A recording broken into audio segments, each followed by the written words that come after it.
Good evening, everyone. We're going to go ahead and get started with our regular City Council meeting. It is 7:48 p.m., February 4th. Can we have roll call, please? Councilmember Abrica? Here. Councilmember Rutherford? Here. Councilmember Moody? Here. Vice Mayor Gaucher? Here. Mayor Martinez? Here. You have a quorum. Okay, thank you. Approval of the agenda. I make a motion that we approve the agenda. Okay, we have a motion to approve the agenda by our Vice Mayor, a second by Councilmember Rutherford. All those in favor say aye. Aye. Aye, okay.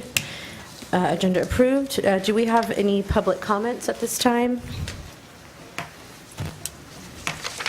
For the consent? None for the consent. Okay, thank you. Consent calendar. Does anyone have any questions about the consent calendar items? I'd like to pull item 3G. Okay. If there's no other changes, I can make a motion to approve the consent calendar minus item 3G. Okay, we have a motion by Councilmember Abrica. Do we have a second? Second. A second by Councilmember Moody. All those in favor, say aye. Aye. Okay, aye. Motion passes. Okay, so item number 3G. It's the proclamation. The proclamation. So item number 3G is the proclamation for Black History Month. It's a proclamation declaring February 2014 as the National African American Black History Month in the city of East Palo Alto. Whereas it was not until the 20th century that the African American black race gained a respectable presence in the country's social, political, and economic fabric, a fact that gradually became reflected in history books. Then going down, now therefore the City Council of East Palo Alto proclaims the month of February 2014 as National African American Black History Month in the city of East Palo Alto, and call upon all residents as well as others to observe and commemorate and rededicate themselves to creating a world where the rights and contributions of all will be respected and acknowledged. Okay, great, thank you. Are there any other comments from council members? I think that deserves a round of applause for our city. I think it's absolutely so important that we as a council consistently acknowledge the diversity of our community with these types of proclamations and understanding that in that diversity we absolutely have strength. And so I appreciate the Vice Mayor putting this on the agenda. I make a motion that we approve item 3G of the consent calendar. Second. Okay, we have a motion by our Vice Mayor Gaucher, a second by Councilmember Rutherford. All those in favor say aye. Aye. Aye. Motion passes with 5 yes votes. Moving on to written communications. We have none this evening. Special presentations. It doesn't look like we have any of those tonight. Moving on to item number 5, oral reports. Report out of closed session, please. We have nothing to disclose out of the closed session. All right, thank you. Do we have any staff reports tonight? No? Okay. Through the chair, I did want to just check with you as the chair whether, is it appropriate at this point, or I know that there's an item that deals with some of the issues that I had raised at the last meeting, for which I did request a written response, and yesterday afternoon, I think the council did get a written response from the city manager, but I do have some questions on that report from the staff, but I can do it either way, either ask my questions now or ask him at the latter part. It might be better if maybe you just meet with our city manager and you can ask her directly. Are they follow-up questions from the memo? Or? They're follow-up questions from the Okay. memo. Yeah, that's So what maybe they if you want are. to just meet with her. And Well, I'd rather ask him in the public because I think that this has become a public issue, and the response is not a private document, it is a public document. And I just happen to have questions on it, but, I can Okay, well, I don't know can if ask you- the if you wanna questions and then meet prepare with her them. and then report back at the next meeting.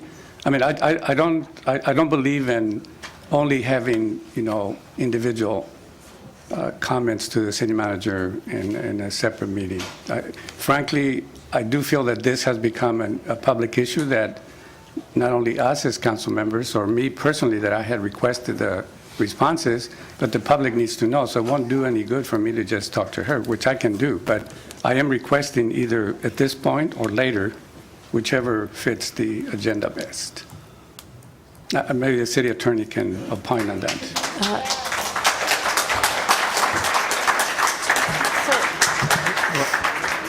Normally, the council reports section is for council members report on activities that they're going to be engaged in or would recommend that other council members be engaged in. And it really isn't set up for a dialogue between staff and any council member about particular questions. It is possible for a council member to, I guess, ask a question of the city manager at this point, but it wouldn't be proper to have a dialogue about what the response would be. Some of the issues that were addressed in the city manager's response did have to deal with the item on the consideration. What is the item? 8E on the information gathering regarding the provision of public safety. So obviously you could engage questions. No, I on understand that part, but. But the other so- questions in terms of the appointment process for the interim chief, is it Yeah, really on the I agenda? was not seeking for a dialogue. I did specifically say that, having read the response, that I had a couple of questions on that response.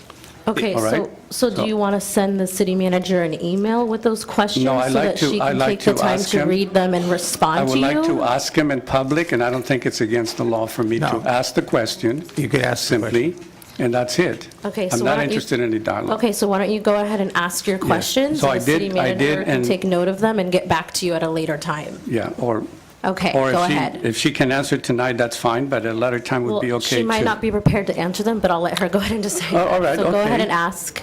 Yes, thank you.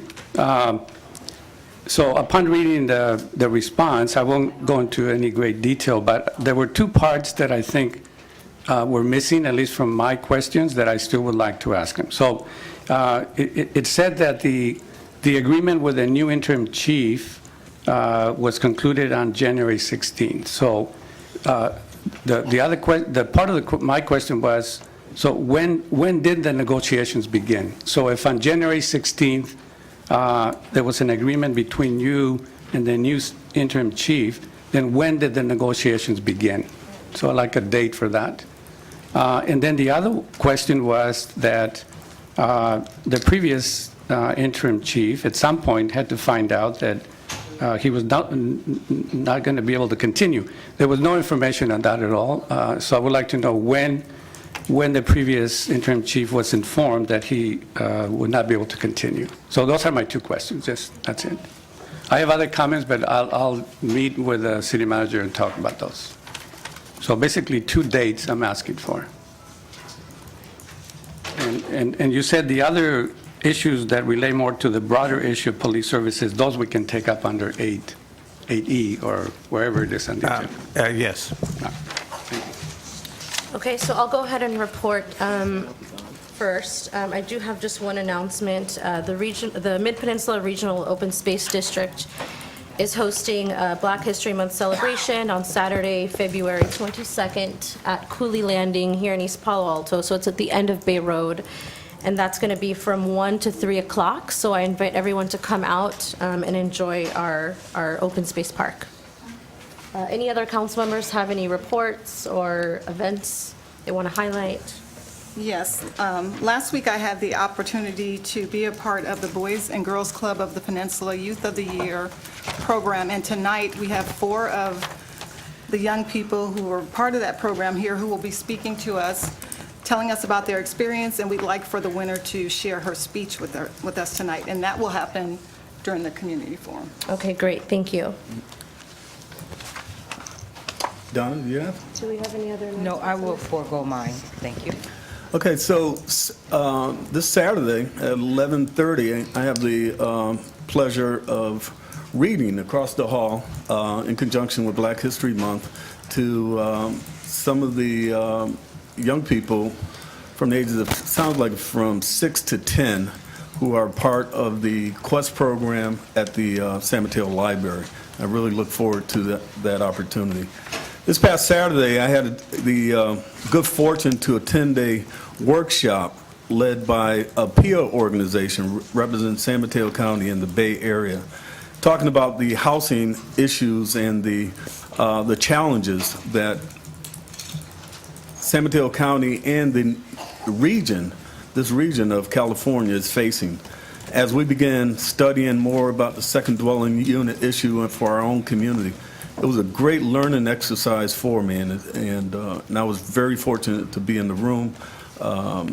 San Mateo County Board of Supervisor Carol Grooms was in attendance, and former East Palo Alto City Council member Dwayne Bay, and about 55 other people. Also, Stuart Highland from our community, who's a PIA representative and PICO representative as well, was in attendance. A great learning exercise, and I'm going to recommend that maybe Stuart Highland get some of the information from that session to our city manager for consideration on posting on the website.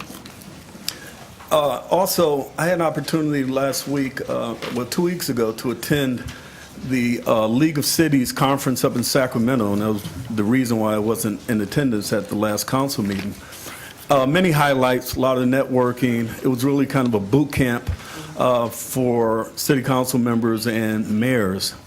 One of the things that I came away with was a website commitment that the city of Fremont has made. And they have a very interactive website. It's the cost of that website is very minimal. I had the opportunity to talk briefly with our city manager. Many of the people in the community, unfortunately, don't use our website as a tool or a reference point for postings, employment opportunities, to post notices, to make complaints and things of that nature. And one of the things I learned from this group out of Fremont, what they've done, is they've really done a lot of door knocking and encouraged their community to participate in that website, utilizing it as a tool to get information and kind of close the gap between city government and the community. So I look forward to working with the council and maybe the city manager to learn more about how we can kind of replicate some of those tools here in the community. Okay? And last, I want to celebrate the East Palo Alto Senior Advisory Committee that meets pretty much once a month. One of the things that they were able to do with the support of our staff, Brent Butler, was to do a mapping of where our seniors live in this community. And I think that's very valuable information, especially in light of the challenges we face in this region with flooding and the potential of earthquakes. And I want to have a conversation with this council and maybe with the city manager to talk about ways in which we can make sure that we're identifying who our seniors are, that we're linking them up with maybe next door networks or linking them up with our website, or more importantly, just making sure that they have access to technology in the case of an emergency. So I really appreciate the committee and their work, and also Brett Butler for bringing this forward. Okay, thank you. Any other council members? No. Okay. I did forget one. It might be repeated later. I see some representatives from the senior center here, but there is a crab feed on February 22nd as well on a Saturday, and you can probably go purchase your tickets at the senior center anytime. So just wanted to mention that too.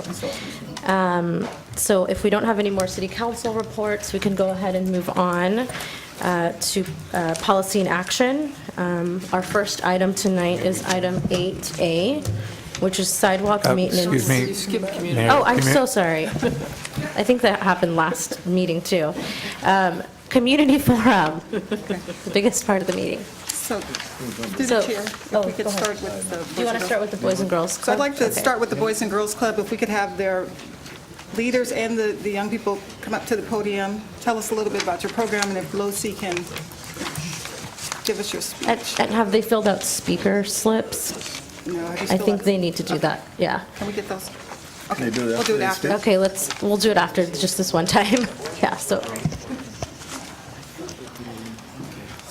You know, what would be interesting, give your names, your call to action that they worked on as well as Lucy giving her speech, and just give a little information on the youth. Okay, I'm Emily Roberts. I'm the high school director at the Boys and Girls Club in EPA, and I've had the pleasure of meeting a few of you already because we had paired up for the Keystone City Council presentation that we had done with you guys last semester. So we just finished our Youth of the Year process last week, and Vice Mayor she sat on as one of the judges, so she's kind of a big part of the Boys and Girls Club now. Youth of the Year is basically a program that recognizes outstanding contributions to the club and to the community. It recognizes students who are overcoming challenges and obstacles, their resilience, and overall they're just the ambassador of the Boys and Girls Club of the Peninsula. And as they move on throughout the process, they get scholarship money for each process that they move on to. And they each, this year, we had them do call to action speeches, so they each kind of chose something that they were passionate about. And so I'll turn it over to them to kind of share what their call to actions were, and then Lucy will share her speech.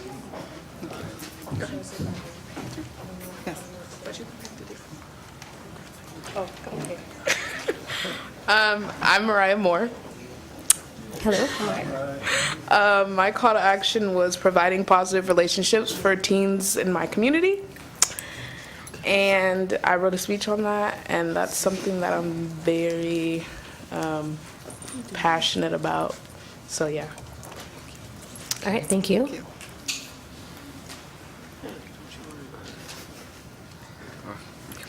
Oh, hi. My name is You can do it. Udia Medina, and my call to action was to mentor undocumented students in East Palo Alto, because I myself is an undocumented student, and I basically talk about what I'm gonna do to make a difference in my community. Yeah. Thank you. Thank you. Good evening. My name is Jennifer Valadez, and I was a part of the Youth of the Year process.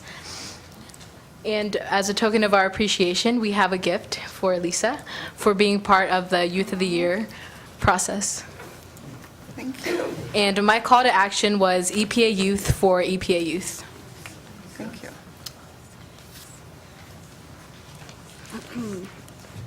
Hello, my name is Losimani Uliki Viola. Malolele Talofa. I greet you in my native tongue, in the Samoan tongue. My full name is Losimani Feawini Halaivalu Halikitukutonga Mafile Uliki Viola. I'm of Polynesian descent. I was named after my grandmother, and this carries a high honor. I am a senior at Woodside High School, and I am planning for a big, bright future. We learn from the past, excel in the present, and with hard work, we can plan for a bigger and bright future. I am the 2014 president of the Keystone Club Leadership Club, and I am employed as a teen staff at the Moldau Zaffaroni Boys and Girls Club of the Peninsula in East Palo Alto. My goals in life are simple: to graduate from high school, attend Fresno University, and be a part of the movement that educates to innovate. This is my call to action. In 2009, President Barack Obama launched the Educate to Innovate initiative. I was in the 7th grade. Back then, I was unsure about what I wanted to be and how I was going to get there. Back then, life was not easy for me. I strived to be a role model for my siblings. I listened as the newscasters shared crime stories in my city and in my neighborhood. I spent hours in the mirror fixing my hair as I prepared for school, and I struggled to pay attention to class while being distracted by boys. I know, my mind was not supposed to be there.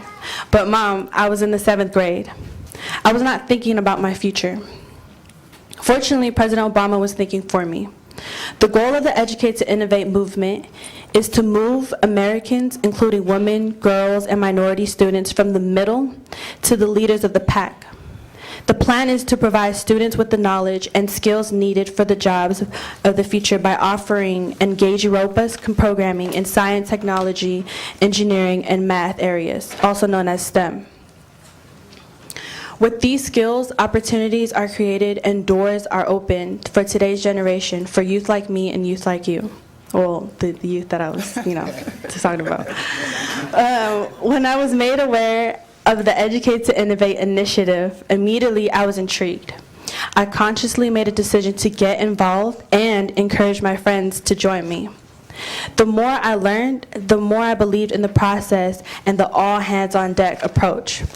The all-hands-on-deck means bringing together small businesses, industries, and nonprofits like the Boys and Girls Club to work together. President Obama challenged and called on leaders such as Ursula Burns from Xerox, Craig Barrett, formerly of Intel, and Glenn Britt of Time Warner Cable to leverage the business community interest in improving the STEM's education. Because of the collaborations, I had the chance to explore technology in a major way. If it were not for the Boys and Girls Club of the Peninsula also accepting the challenge and partnering with technology companies in the Silicon Valley, I would not have gained the knowledge and skills I possess. Along with the President's help, I have also had the support of my family and mentors. My father, CLC, has always had a niche for computers. My mother, Sienny, works tirelessly helping people in the healthcare industry, and I have been groomed by the best and taught that with hard work, I can have a bigger and brighter future. I am committed to modeling behavior, as well as encouraging my peers to seek STEM now, for opportunities now, to assure a bigger and brighter future for tomorrow. The Educate to Innovate initiative has allowed me to benefit from Google Apprentice, Comcast Digital Connectors, Adobe Youth Voices, Sheryl Sandberg from Facebook, and the Intel Computer Clubhouse. I am Losimani Uluki Viola. I am a Polynesian American. I am a young woman. I am a girl, and I am a minority thriving in East Palo Alto. I am exactly who the President was thinking of with the Educate to Innovate initiative. I will not disappoint him, you, or me. Thank you very much. Thank you.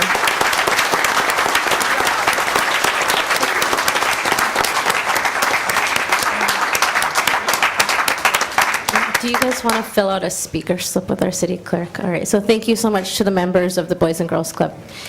We don't have any other speakers? Right. There are speakers for other items. Oh, other items. Okay, all right.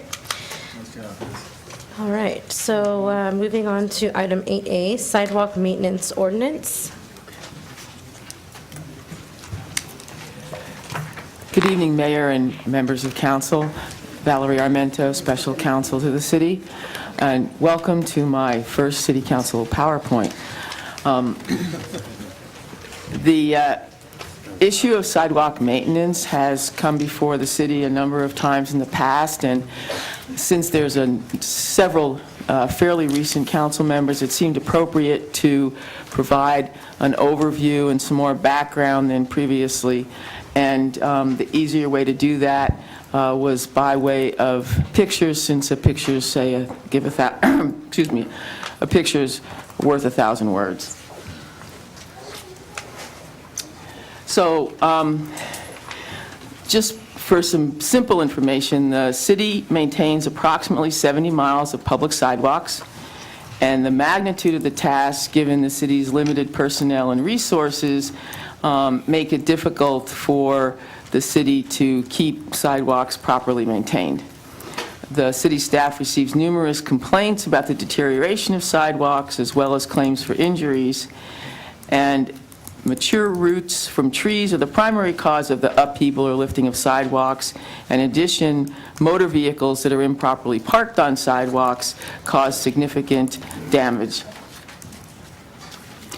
In 2011, a list was prepared and prioritized to include the two categories of repair needs. There were Tier 1 improvements, which were the sidewalk segments that were in need of the most repair and urgently, and the Tier 2 improvements were other locations that the city thought they could program over a period of time through the capital improvement program, based on availability of funds as well. The Tier 1 sidewalk replacement program in 2011-2012 resulted in repairing more than 120 locations throughout the city, the equivalent of some 14,400 square feet. However, over 22,000 square feet of sidewalk repair was left for Tier 2, and it remains to be funded. In addition, the regular care and maintenance of the street trees in the city is a program that's linked in many ways to the sidewalk repair issues, but there historically has not been separate budgeting or funding for that program. This slide shows a map, which is also attached to your report, and I apologize for the fact that it's so small, but that's what I was able to get.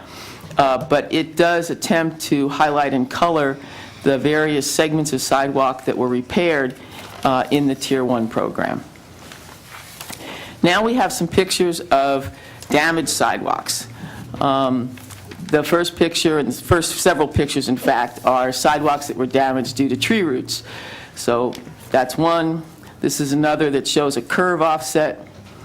This one shows more damage due to tree roots.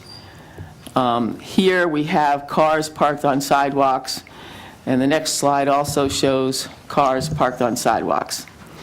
This shows some sidewalk damage as a result of repeated vehicles being parked on the sidewalk, as does this picture, and this picture, and this picture. Show the next couple pictures here show damaged sidewalk that could be resulting from a number of factors, but you can clearly see that sidewalk such as this is a hazard to basically everyone. Now here we have a picture of before and after, and you can see where on the left-hand side the before picture shows a severely displaced sidewalk, in large part in this instance because of the tree, and in the subsequent picture the sidewalk has been curved around this and is no longer in a deteriorated condition. We have a few additional pictures of sidewalks that have been repaired, and you can obviously see that the difference between the repaired areas and the non-repaired areas.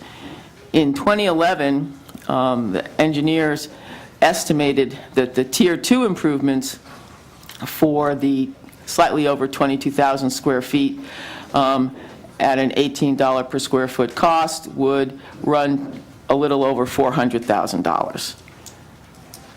Now, the reason we're coming before you is that the California Streets and Highways Code provides that actually the owners of lots are responsible for the maintenance of the sidewalks and the condition of the sidewalk, and responsible for keeping it so it does not endanger persons or property. The Streets and Highways Code also provides that if any portion of the sidewalk is out of repair or requires reconstruction, that the owner of the property that fronts on it can be notified that they need to repair that sidewalk. We have not typically done that. Many cities do that. And so what the staff is proposing is that the council consider adopting an ordinance that would place that responsibility on the property owners. Now, in conjunction with that, many cities do have a program which recognizes that it's not necessarily feasible for the individual property owners to actually go out and have the work done or contract with someone to have the work done. And so the city still actually manages the sidewalk repair, but then collects a certain amount of money from the property owner for the costs of that segment. So you aggregate, just like we did in Tier 1, you aggregate the various segments that need to be corrected. A contract is bid, you get the lowest responsible bidder, the city has the work done, and then the city collects the various amounts from the adjacent property owners. So a lot of people are concerned about the liability if there's an injury related to a deteriorated sidewalk. And the property owners are generally not liable to the public for injuries that occur on a sidewalk. even though they have a duty under state law to maintain and repair the sidewalk. The city becomes liable for the injuries to the public if the property owner's failure to maintain or repair creates a dangerous condition. The city has notice of the condition and fails to make the sidewalk safe. Now, of course, we don't have the staff to patrol the sidewalks. We know generally that sidewalks in many places are in deteriorated condition. But once the sidewalk is repaired, like they were in the Tier 1 situation, if those sidewalks now start to deteriorate, the people who live in that area and the property owners adjacent to those sidewalks are in a far better position to monitor the status of the sidewalk and let people know if there needs to be repair than are the city staff that basically are not out there on a day-to-day basis and cannot keep on top of what the status is of the sidewalk. So if the property owner alters a sidewalk for the benefit of his or her property, then the property owner is liable. So if people, put things on the sidewalk without proper encroachment permits, or if people do a variety of things that affect the sidewalk, then they are responsible for what's happened to the sidewalk. If the property owner negligently damages the sidewalk, then they're responsible for any injuries that occur as a result of that damage to the sidewalk. And if the city adopts an ordinance making the property owners responsible for injuries to the public resulting from their failure to maintain the sidewalk, as the state law requires, then a certain amount of liability can be transferred to the property owners. The city's never going to be totally without liability, but the liability winds up being shared between the adjacent property owners and the city. Now, it's not an absolute situation where there's a damage to a sidewalk and somebody injures themselves, that there is, in fact, liability or that it's considered to be a dangerous condition. If there's a minor offset, it's not considered to be a dangerous condition. The courts look at all of the circumstances. So as it says here, they look at the size of the defect, they look at whether the sidewalk pieces were broken and jagged as was displayed in some of the pictures, whether the defect was concealed. So, if you had a lot of brush over something in a hole and somebody didn't see it, that might not result in liability. And the courts recognize that not all sidewalk cracks or offsets are dangerous, so there's pretty much a rule that says if the elevation change is less than 3/4 of an inch and somebody trips on it, it's not a dangerous condition. But clearly, some of the pictures that we showed earlier and some of the sidewalk situations that we've had are far in excess of a 3/4 of an inch set-off.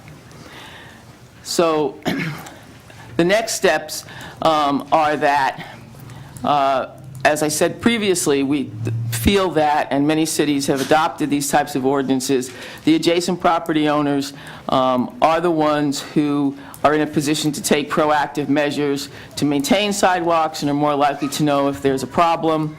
ABAG plan, which is the risk management pool that the city belongs to, along with many other cities, has been encouraging the city to adopt such an ordinance for close to a decade.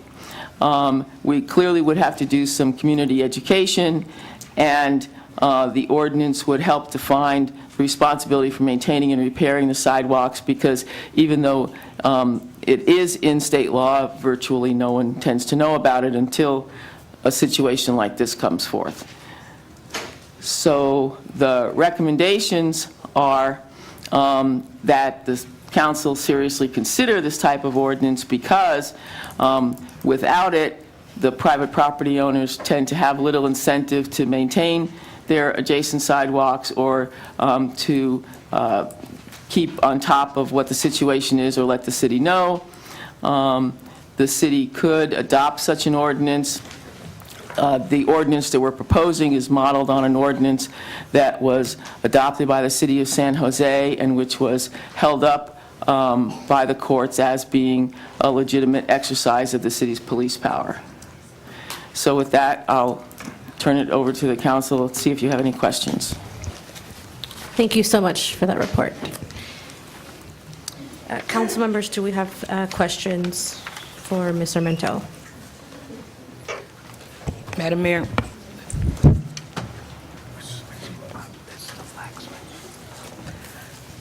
First of all, thank you for the report. And I read this very carefully, and I'm wanting to weigh in on this ordinance. First of all,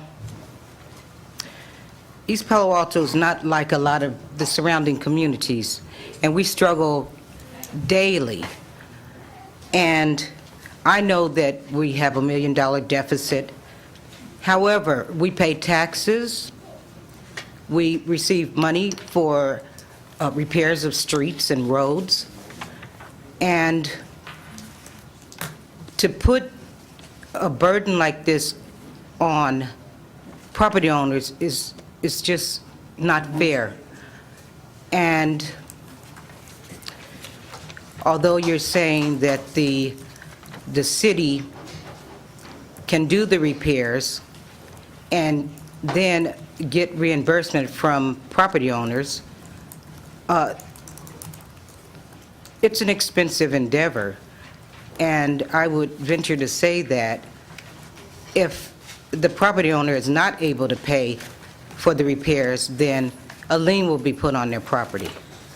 So not only will they not, and I include myself in this too, will not be able to pay for the repairs, but could possibly lose their homes. So that would be another tragic situation. And while I commend the city for making repairs on the sidewalks, I've seen the improvements. I appreciate the map and the fact that we still have more repairs to make on our sidewalks. That needs to happen.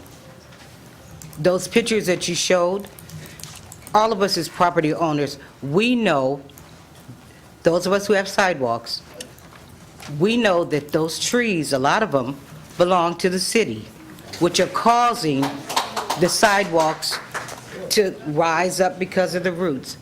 And I know that a lot of property owners have brought this information to the city, and for whatever reasons, the repairs didn't take place. So I'm not in support of this at all. We need to find another way.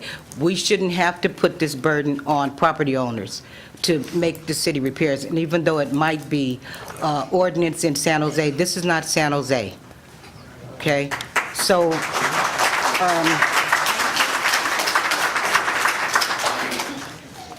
I just think this is just, if in fact, at some point, repairs were made of those streets that were in such disarray, and eventually all the other sidewalks that needed repairs were done, and at a later date, in all fairness, starting from point A to point B, then we might revisit this ordinance when all the city streets are in good shape.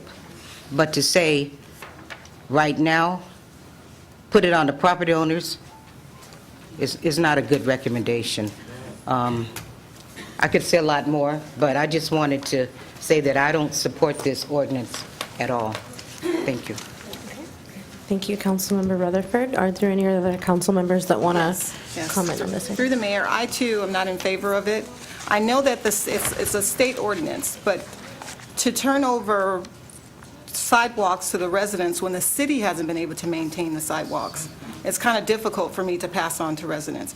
I would prefer that the city, if we had to do this, I would prefer the city bring the sidewalks up to code, make sure that the residents are aware before it's just passed on. Because the financial burden would be, for me as a homeowner, would be, I think, unbearable for me. Then too, when I'm looking at this ordinance, I don't even know what it would cost to repair a sidewalk. So it's like, there's not enough information to even gauge this. But right now, for the city that I live in, I think it would just be very difficult to pass on to residents right now. So let me just make a couple of comments. I certainly can appreciate the concerns that have been expressed. We do have the data that was collected in 2011 that divided the sidewalk segments into Tier 1 and Tier 2. And we did take care of Tier 1, and there are plans to take care of Tier 2, regardless of whether the council adopts this ordinance.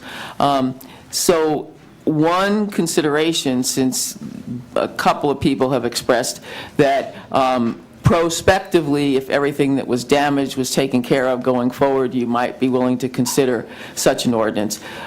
We certainly could construct a situation where the items that have already been surveyed, where we know we have the really damaged sidewalks, that those could be treated in the fashion of fix all these first, and not put that kind of burden on the adjacent property owners.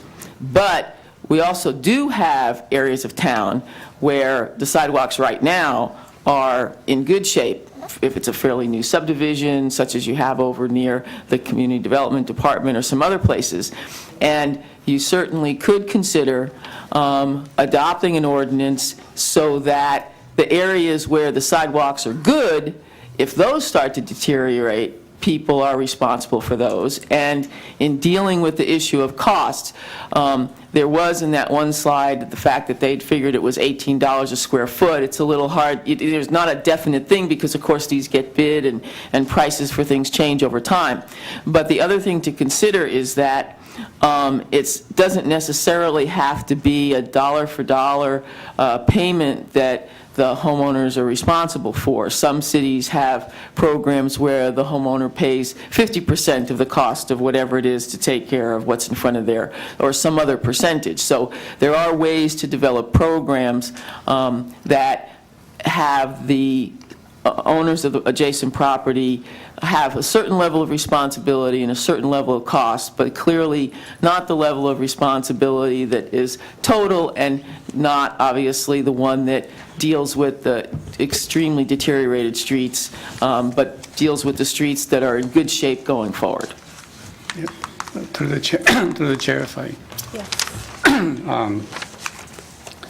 Yes, thank you for that report. And I do remember, I think I had just joined the council when this first came to us. And I think basically the council didn't want to do this, I think for good reasons.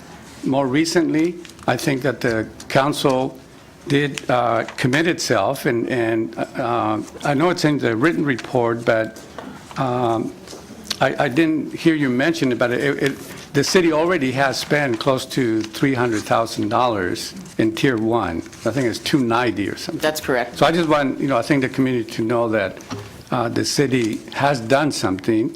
And so I think right now because you do mention that there was a report, a tree inventory report. I think that between just turning it completely over to the property owners, which I'm also not in support of doing that, but I think between that and then having the city have to do everything, I think it could be a joint effort, but it would require, I think, a couple of steps in between. One is that if the staff prepares some report that identifies the trees and the sidewalks, because there are some trees that may be the city's, others may not, but I think to know exactly what are we talking about, what areas and what the damage is, and then who owns the trees, or at least the city or not. And then make an effort to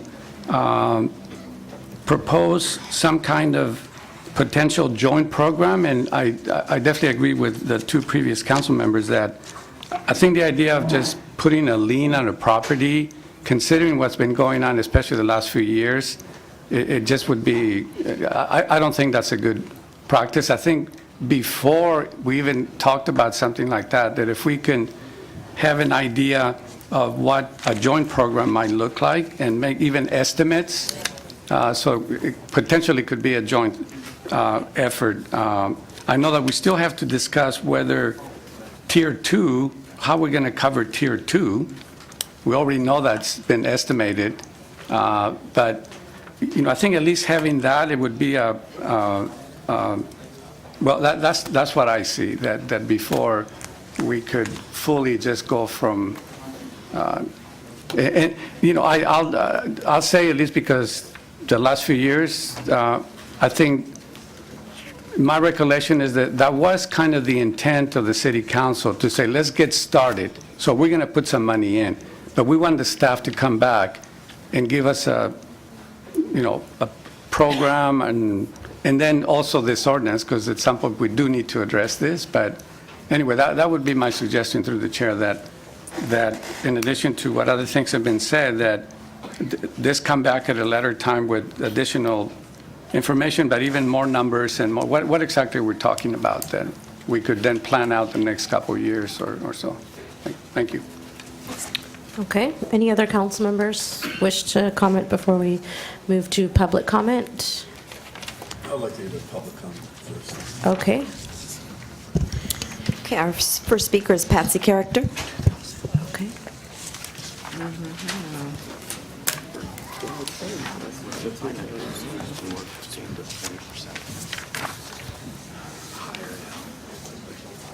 Good evening. My name is Patsy Character, and I live at 1068 Wake Street. My comment is about if we get money to fix streets already, and the people here that can't afford to pay for these streets, what happens to that money? Our streets, we know a lot of the streets I know, not on my block, but on the street I live, there's a tree that's in the street, and it's tore up because of the tree, and the tree is on the city property. But as you putting a burden, even thinking about putting a burden on, we have a lot of senior citizens that just can't afford it. They're on a fixed income. And lots of people in the community, they're just paying their house notes and being able to survive. We don't have the money to be able to fix streets. I've never heard of an ordinance like that, but if you say it is, I have to take your word for it.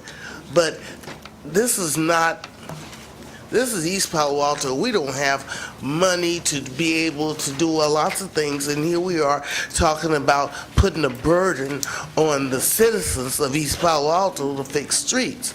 And the money that y'all get that's supposed to go into the streets and into the sidewalks, what happens to that money if y'all decide to pass this ordinance? We have a lot of people here that need to be thought about because nobody wanted to lean on their house. They could lose their home. So I'm asking you to not only not vote for it, I'm asking you to don't do it, period. Thank you. Thank you for your comments. Next speaker, please. Lewis Moore, followed by Antoine Brooks.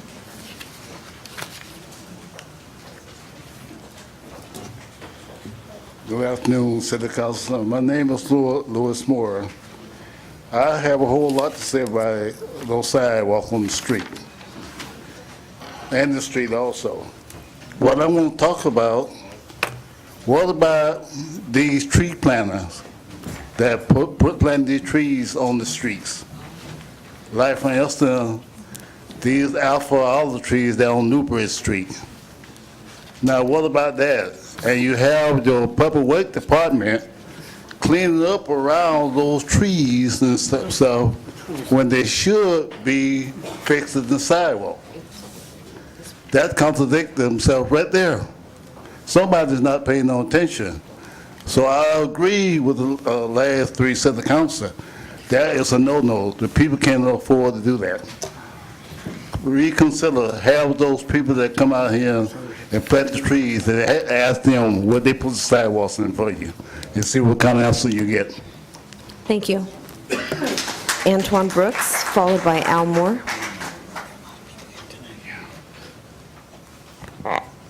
Good evening. My name is Antoine Brooks. I had a couple questions regarding the revamping of the sidewalks. Can you please address the council, please? Yes, ma'am. Thank you. as far as the trees, what was done with the trees? Were there any removal of the trees so this won't occur, continue to occur with the roots? Because they're going to branch out and seek water, and that's going to create the same problem over again. That's one issue. Secondly, I actually own a property where some sidewalk repair needed to be done, and I was willing to share the cost at the time with the city because they had already begun the work. However, they were not prepared to entertain that idea because the process that they had was only to come out and fix the Tier 1 issues. So that may be something to be considered in revamping the plan. Some residents can afford to share costs. I was even willing to pull permits. However, it couldn't be done. It wasn't, the idea of that was not even entertained at the time.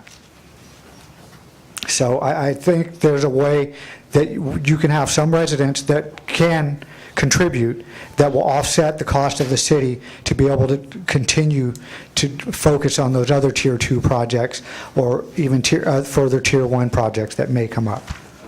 Thank you. Thank you. Our next speaker, please. Al Moore, followed by Bob Garcia. Elmore, 256 Daphne Way. You know, in front of my house, I suffered for years with my sidewalk cracked, water coming up out of it for at least 4 or 5 years. Nobody came out and did anything. And when I threatened to get me a wheelbarrow and some cement and put it down there, that's when they came out. You know, look, those sidewalks don't belong to us. It belongs to the city. Now, if we're responsible for those sidewalks, then I don't want nobody parking in front of my house. You understand what I'm saying? It's going to be a parking issue. It's going to raise a parking issue. You know, we got people that 10 people living in one house. You come home and you got to fight for a parking spot. This is my sidewalk. Get off on my sidewalk. That's going to create a problem. Then it's going to create a police problem because they're going to have to come out and sort it out. And then when they pull the permit, hey, well, it is his sidewalk. You know, he's responsible for it. You know, so I don't think that's a real good idea to put us responsible for anything like that. Because I'm gonna tell you something: if somebody parked on my sidewalk, I got a tow truck. I'm responsible for that sidewalk. It's mine. You made me repair it.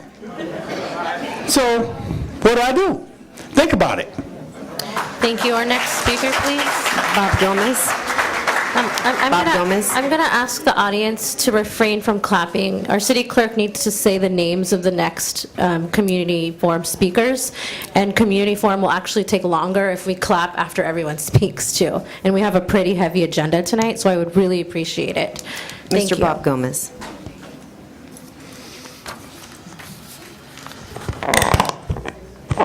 Bob Gomez, 402 East O'Keefe Street in beautiful East Palo Alto, thank God. Most of those pictures I saw, I recognized, but they're over here in the east side of East Palo Alto. You guys haven't been over to west side, have you? And you're always talking about the east side, but not west side. And one of the reasons is... Can you please address the council, please? I'm addressing everybody. Okay, I just want to never make mind. sure. Thank you. And anyways, we have sidewalks over there that don't have sidewalks. How are you supposed to repair that sidewalks when there's no sidewalks? Likewise with the roads and streets and things like that. Several years ago, a councilman told us that they were going to start working on putting up sidewalks so the kids and mothers can go to their schools in peace. That's quite a while ago, and it still hasn't been done. And for the landowners to take the burden onto themselves, forget it. I'm not agreeable with that. It shouldn't be the people's responsibility when this was the responsibility of the council way back then, maybe 5 or 10 years ago. But at that time, the city didn't want to do anything. If they did, they reneged on it. Thank you. Thank you so much. Those are all your speakers on this item. All right. All right, so council members, any comments, questions on this item? We've heard from the public. Well, I've already made my comments, and,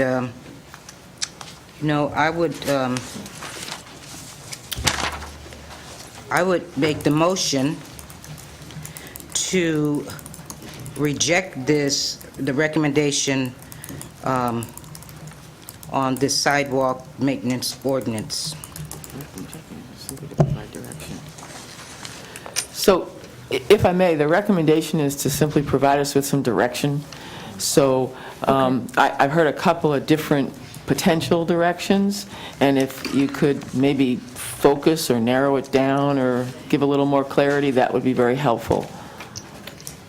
All right, to the mayor. Yes. So, I kind of agree with Ruben on this matter. I think it's kind of twofold. One, maybe slow down our thinking somewhat, get in front of the education of the community, talk about the impacts that the city is enduring as a result of these sidewalks not being up to code or not being repaired, basically not being safe. I think the motivation maybe 3 or 4 years ago was to how do we become a city that has sidewalks and that has the ability to walk on our sidewalks in our community, not in the middle of the street. So I would love for a little bit more understanding on how San Jose or other cities made that transition for their community. I would love to hear more about what the implications are if we stay the course that we're on now, where the financial impacts are coming from, where the lawsuits are coming from, and then to what level. I think that would be helpful for me. Okay. I am interested in bringing this item back for further discussion. I would also like to explore some of the other programs that other cities have. I think it would be fair to maybe look at a 50-50 program or whatever, 25-75 program, but I think that the cost should be shared. I do understand that some of our residents cannot afford that. I totally understand that, but I think this is a serious issue that we need to take care of, and whoever pays for it, we just need to do it. So, and a lot of the funding that we do get to fix the sidewalks is grant funding that we receive from the federal government, and that funding is limited, and I don't know how long that's going to last, and it does take a long time. So, so that's just another thought that I had. But I too would be interested in bringing this back and kind of having more discussion around it, versus just saying flat out no, or yes, I want to give 100% of the burden to the homeowners. Through the chair, I guess, for me, if the staff could prepare at least like an outline of a comprehensive program. Because I think, again, I think the city has been doing a lot over the last 10 years. Obviously, there's still a lot of need. I'll mention this tree inventory report again. I think we need to, I mean, like, we can't have everything at once, but having an idea on the map of where these situations are more dangerous, and also knowing whether it is in fact trees that belong to the city or not, because that's just a factual thing to know that. And then even, and we've talked about this, I think that we need to find ways to engage the community on a volunteer basis. I know that many people are willing to do that. I mean, I heard one person say, okay, so I'm ready to fix it myself. Well, I think there's a lot of people, they're ready to do things. Our response, partly, I understand that we can't just allow people to do whatever they want, But if they want to do something and there's a way that we can incorporate that into our own system, I think that we need to do more of that. We're not going to be we're never going to be, at least not in the near future, so wealthy community that would have a lot of money to do everything. In the meantime, we do have resources. We have people who know how to do a lot of things. And, some years ago, that's exactly what some people told me around Poplar and other places. He said he runs a business. That's what he does for a living. He's ready to do the entire sidewalk if we let him, and say, well, I don't think you can just do that, but thanks a lot for offering, and maybe we can find some way to work together. So that's what I would like to see, at least a sketch, an outline of a comprehensive program that looks at all the different pieces and even projects out the next 5, 10 years. Whether we pass the ordinance or not, at some point, maybe yes, maybe not, but if it has a wider view, I guess that's what I would ask for. But anyway, thank you for putting this update, I guess, up to now, at least see where we are. Okay, and does someone need to make a motion to bring this item back with some of these recommendations? You don't need to make a motion. Okay. This is just to provide direction, and we'll Okay. come back. Okay, great, thank you. Thank you very much. So it sounds like you have what you need. Okay. Could I just, for clarification, this really is something that we're likely to trail the capital improvements, since it's part of the capital improvements, but really part of the budget and the capital improvements budget, and then really getting to this point. I just want to be clear I'm not seeing this as something that's in the next 60 days coming back to you in that kind of detail. This is something that's a longer term, back to that point, just for clarity's sake. Thank you. All right, so we'll go ahead and move on to our next item for the evening, and that is item number 8B, which is allocation of transient occupancy tax grant funds. Good evening. Is this on? No. Good evening, Honorable Mayor and City Council. I'm Barbara Powell, the Assistant City Manager. At your January 24th, 2014 retreat, you reviewed a number of issues related to the transient occupancy tax grant program and for children, youth, and family services.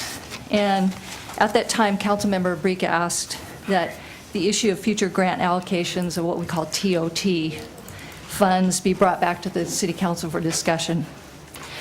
Over the years, the City Council has approved a wide range of grant funds from the Children, Youth, and Family Services grant funding program. That's captured in the spreadsheet that you have attached to your staff report. For the last 2 fiscal years, 2012, 2013, and the current fiscal year, you've authorized a maximum release of $100,000 total for the grant program, with $16,000 as the maximum per individual grantee. Staff is recommending that by motion you vote to adopt a formal policy establishing allocation limits for the TOT funds. We are actually recommending that you increase the maximum allocation to $150,000 and retaining the maximum individual allocation of $16,000. There is an adequate fund balance to support these allocations. That concludes my report. I'd be happy to answer any questions. Okay, thank you so much. Council members, do we have any questions or comments for staff? So through the chair, if I may, I'll ask the first question, since I did raise the issue that the council, I think we needed at some point to have a policy discussion about TOT. I think that, I appreciate your referencing that, but I think what is before us here is not what I was asking for, although it is a portion of it. So let me rephrase what I felt that it's important for us to do. I don't think we have to do it tonight. My request was that because TOT is a annual source of revenues, in that it has a certain portion allocated to family, youth, and children, family, youth, and another portion allocated to housing. But then there's the remaining part of TOT. And that's what I'm really interested in, because right now, I just quickly looked at the budget from last year. I know that we get a TOT, and, maybe Mr. Swen can, there's like $1.2 million that go into the general fund from TOT. And then there's a portion that's like 10% that goes to that. So what's represented here tonight is really only a small portion of the TOT. Granted, it's important, and it deals with the family, the children, youth, and family portion, which is the 10%.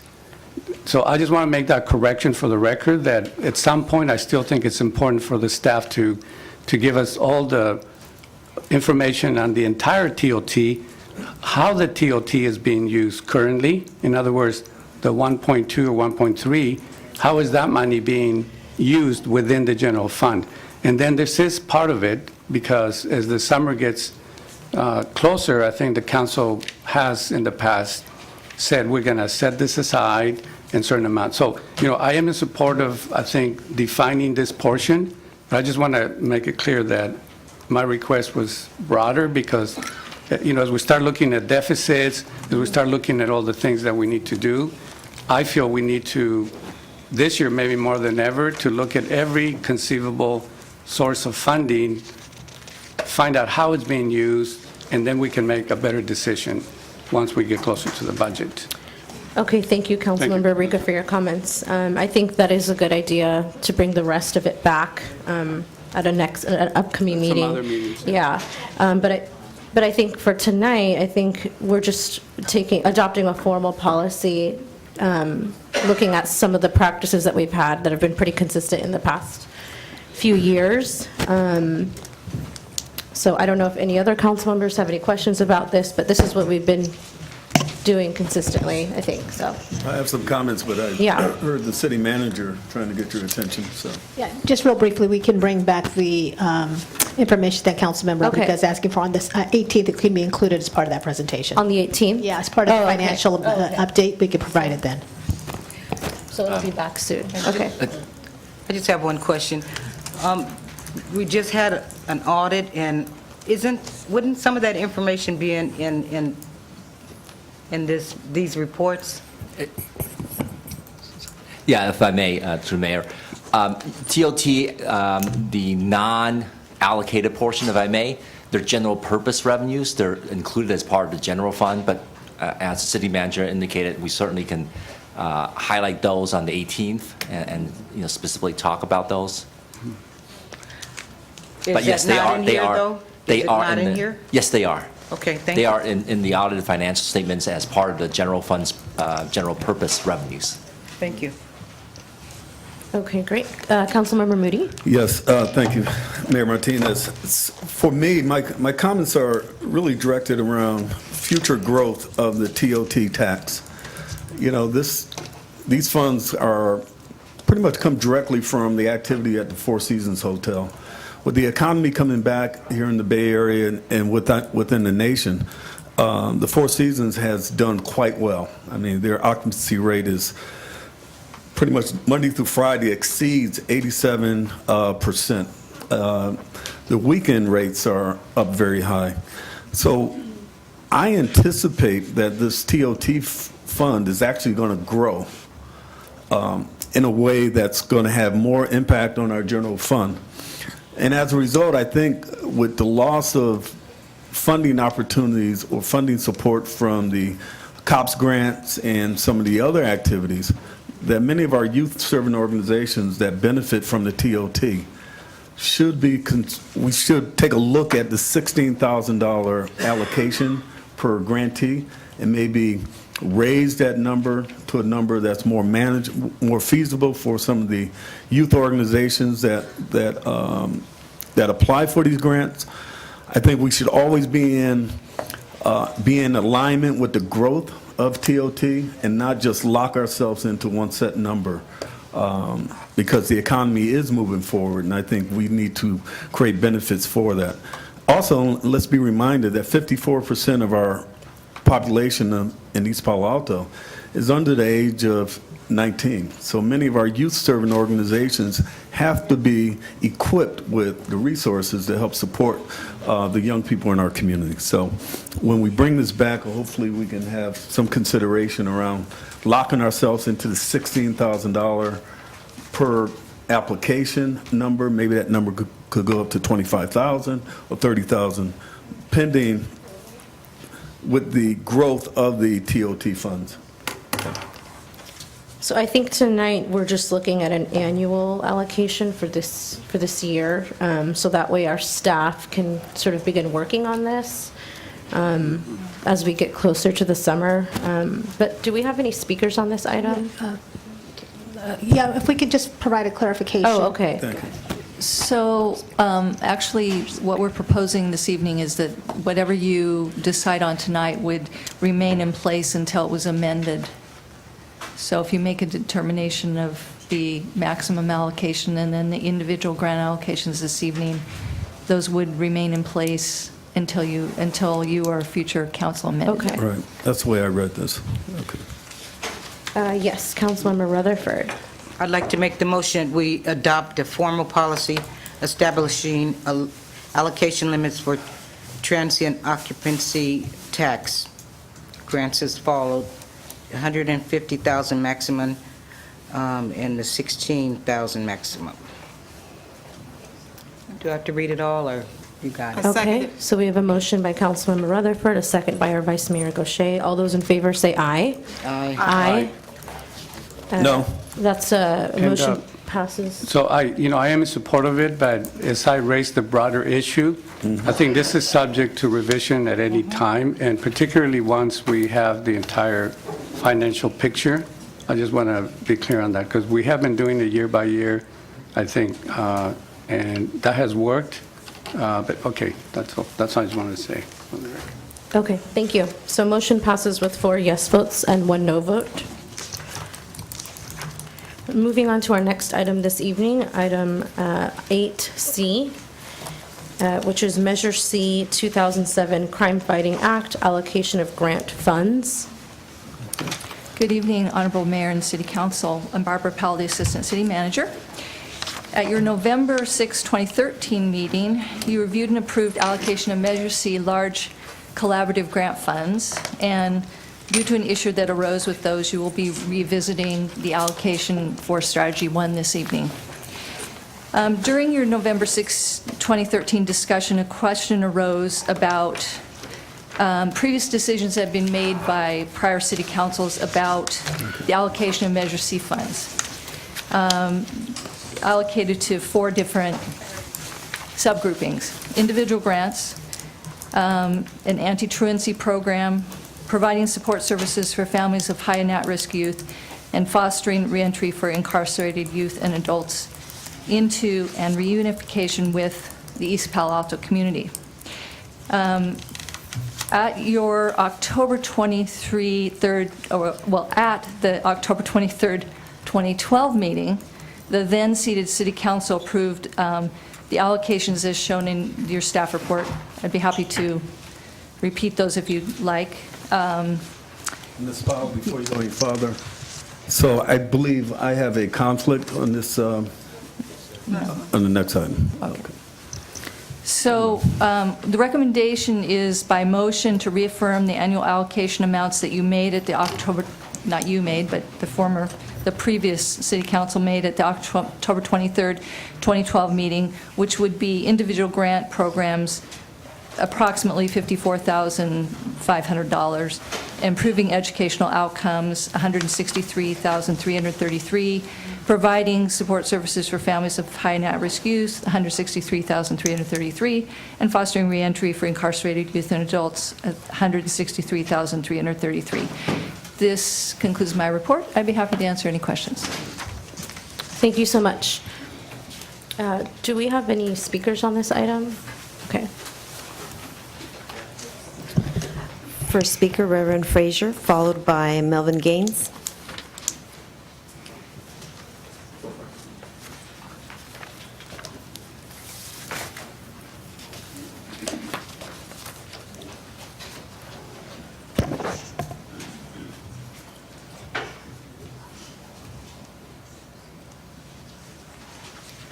Good evening, Madam Mayor. Good evening. The council. I'm Reverend Mary Frazier. I represent Bread of Life Evangelist Outreach, and I am a resident of this city. And I'm looking at the recommendations, and I have a question about the fostering reentry to incarcerated youth and adults into a reunification with the East Palo Alto community. And I specifically want to know if that is directed towards the David E. Lewis reentry program. Because we need that program, and we should be supporting that program. Those of us that work with formerly incarcerated people know there has to be an entry point for them to come into the community. And we believe that David E. Lewis reentry program was meant to do that. And so I just want to make clear that if we haven't designated funds for that program, we need to do so. Thank you. Thank you. Melvin Gaines, followed by Stuart Highland. Good evening, Council. Melvin Gaines, 464 Wisteria Drive. I just have a clarifying question because I don't comprehend reading so well. With these allocations through 2017, I don't know, and I'm kind of ashamed that I don't know, like, does this lock these programs as is until 2017?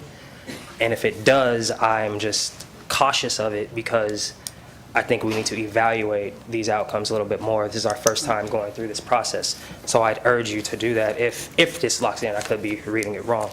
I apologize. And the second question was just making sure that the allocation for the Measure C coordinator is in there. I'm sure it is, but it's just not written. So ensuring that we have funding to pay that person. Thank you. Great questions. Thank you. And our next speaker, Stuart Highland.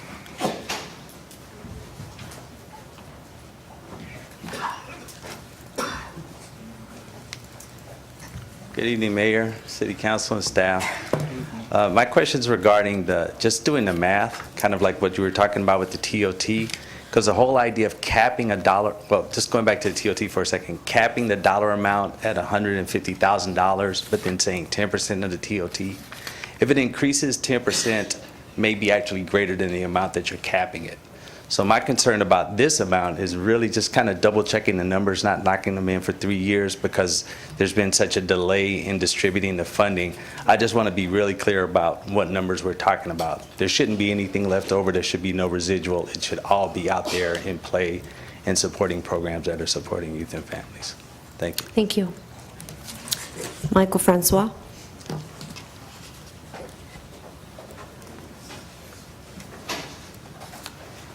Mike Francois, 224 Gardenia Way, East Palo Alto. You know, we sat on this Measure C thing. I've been on there 3 years. It's been around since Abrika's been here, Laura's been here. They know what's going on. People still haven't gotten their money. You got over $500,000 worth of brains over there, and you guys can't give money out on time. You've been here, Abrika, 12 years almost. Laura, you've been here almost 4 years. And it's almost the summer. And they applied for this money a long time ago. You know, next month they're supposed to be applying for the summer money. You know, when you guys voted to give that company $1 million to oversee and tell us how to build our city, what was it, about 8 months ago? You gave them $1 million to tell you how to build it when you weren't here, Ms. Rutherford. $1 million tells us how to build our city. And then you hired all these new people, and still you guys can't do anything right. You know, it's getting, you know, people in this city are getting tired of you guys.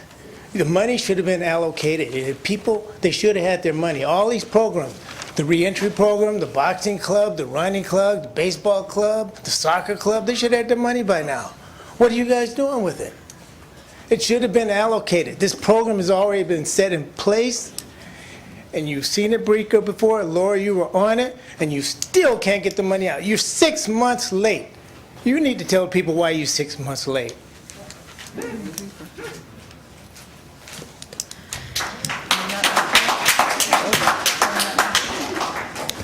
Those are all your speakers. All right, speakers. So, Did you want to say something, Mr. I did want to Rita? say something. I think I think as several speakers pointed out, I think there was a misunderstanding at the November 6th meeting because I really don't see the need for this at this point in time. I'll tell you why. After a lengthy process, the community was involved, the Measure C committee was involved. Just 1 year ago, barely 1 year ago, what the council did was to allocate all the money, if you will, to the three big strategies, and then 10% for the smaller grants, with all the accounting such as it was last year. And the direction of the council then was, after 1 year with these figures, then we need to evaluate what happens with these three large strategies. And based on the evaluation of that process, then the council, the staff will recalibrate whatever money remains and decide what to do. So, I'm just pointing that out because locking ourselves into some fixed number, which was developed last year based on last year's situation, we know that, yes, as some people have pointed out, the process was delayed.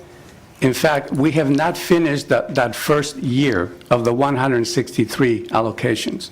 I think it makes more sense for that cycle to end, recalibrate all the money, then come back to the council for us to have an evaluation and to be able to hear from people who received money, people who didn't receive money, from everybody who wants to have an opinion about how Measure C money should be used for the big strategies. Because, at this point, it doesn't make sense to me to just use the same numbers. I don't think they're correct at this point, because I think that what happened in November 6th was that these figures were not included as part of the report that said there's $1 million something money left. Well, and yes, the money's there, but the council had already allocated it for the remaining years. But we did say we want to have this cycle of 1 year finished and have an evaluation along with the community and the Measure C committee, and then figure out what to do. So, that's my opinion at this point. I don't think this is necessary. Granted, there are 2 new council members, but unless they totally disagree with the action that took place last October, I think it still stands because, in fact, we're still tonight dealing with granting that money that the council allocated last year. So we're behind 1 year in the money. I think it makes better sense to wait or begin a process of evaluation to hear from people. And one speaker raised the question of whether the money for the coordinator was there. As I remember, it was built in to that budget, but then we need to see a new budget that includes that and any other expenses and make sure how much money we have. So, I just want to, say that there is no need to reconfirm what we approved, especially now that the figures have changed. And so we're going to be locking ourselves into something that we're going to have to come back and revisit. And after these programs are enacted, the council may decide that even one of these 3 strategies needs to change or frankly, I don't know. I don't know where it's going to land, but I'm just talking about the process itself. So through the mayor, part of the reason that we brought this to you is that we are, in fact, trying to get back on schedule and trying to release the small grants very soon. And we also want to release applications for the large grants very soon. So we wanted to make sure that the council was in alignment with the total dollar amounts so that when we go through the application process, we're able to inform the grantees what the maximum amount of monies are that are available. So that's why this is being brought to you now, so that we can, in fact, get on target with our schedule for the grants. Through the chair, I think that the small grants, I agree with you. I think we could decide a certain amount We already had directed 10%, but then 10% of what? But we could agree on that. But I'm talking about the big chunks of money. I really feel uncomfortable until we finish this cycle and have an evaluation. Because right now, well, let me ask you this right now. The first cycle has just started this year. So when do the big initiatives of $163,000, when is that going to expire? And then for us to have a report back as to what happened in those programs. When do we expect to have that cycle finished? So